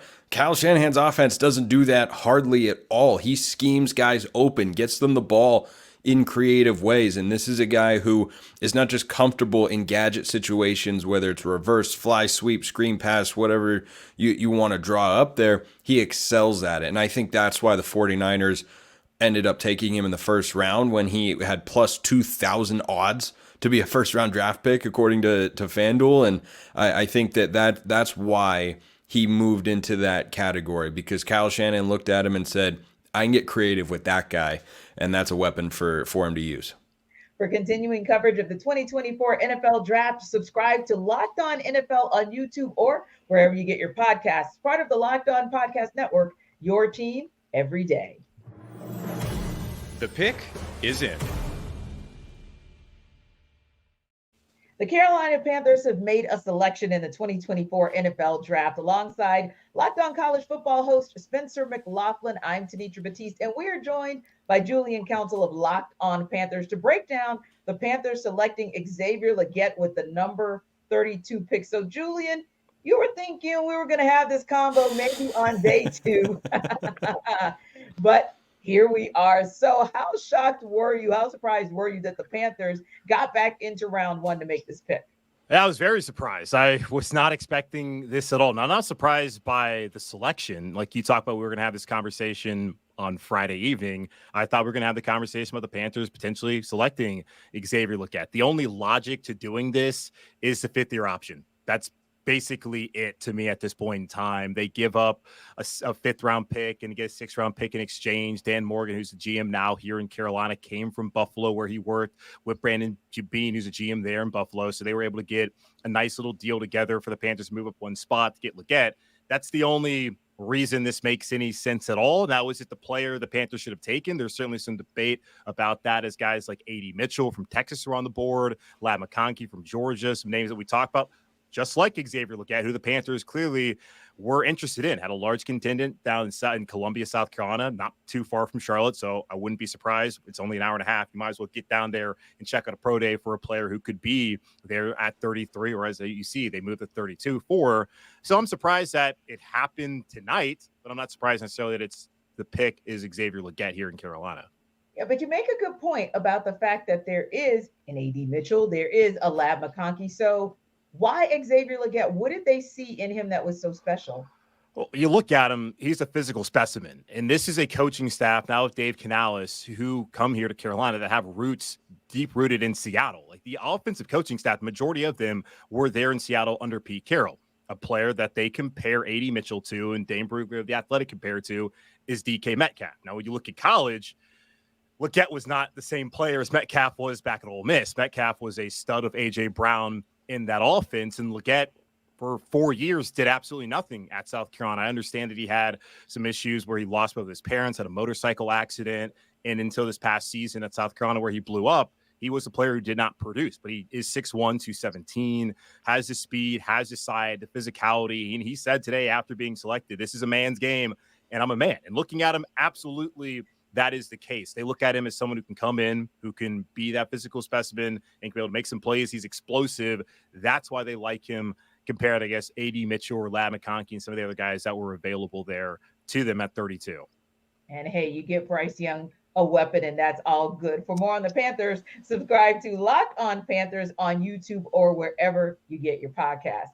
So when you take a look, Spencer, and you think back to Legette's days at South Carolina, 2 things. What did you see was maybe the upside for him and the potential he had, but maybe what are some of the areas where you know he'll have to improve in order to be good at this next level? Well, I think for Panthers fans, you got to look and see Kelvin Benjamin, draft pick from many years ago out of Florida State, and just that big-bodied guy, not necessarily a speedster, but someone you throw the ball up to in 50-50 situations, and someone who just presents a big target with a big catch radius. And you know, this is at some level a bit of a surprising move from the Panthers. I don't think a lot of people expected this move to be made. I think Julian made a good point about the 5th-year option being there as, you know, what having a first-round designation does for you from an organizational standpoint. But, you know, when you talk about receivers, I mean, Legette and Ricky Pearsall from Florida, both slipped into the first round. I don't think a lot of people had those guys on their big boards as first-round receivers. So I'm really interested to see how they both work out, because I think both, frankly, have the potential for different reasons to be picks you look at and go, was that really the best option you went, or why'd you take this guy when that guy was available there? And certainly A.D. Mitchell will be the first player that probably comes to mind. For continuing coverage of the 2024 NFL Draft, subscribe to Locked On NFL on YouTube or wherever you get your podcasts, part of the Locked On Podcast Network, your team every day.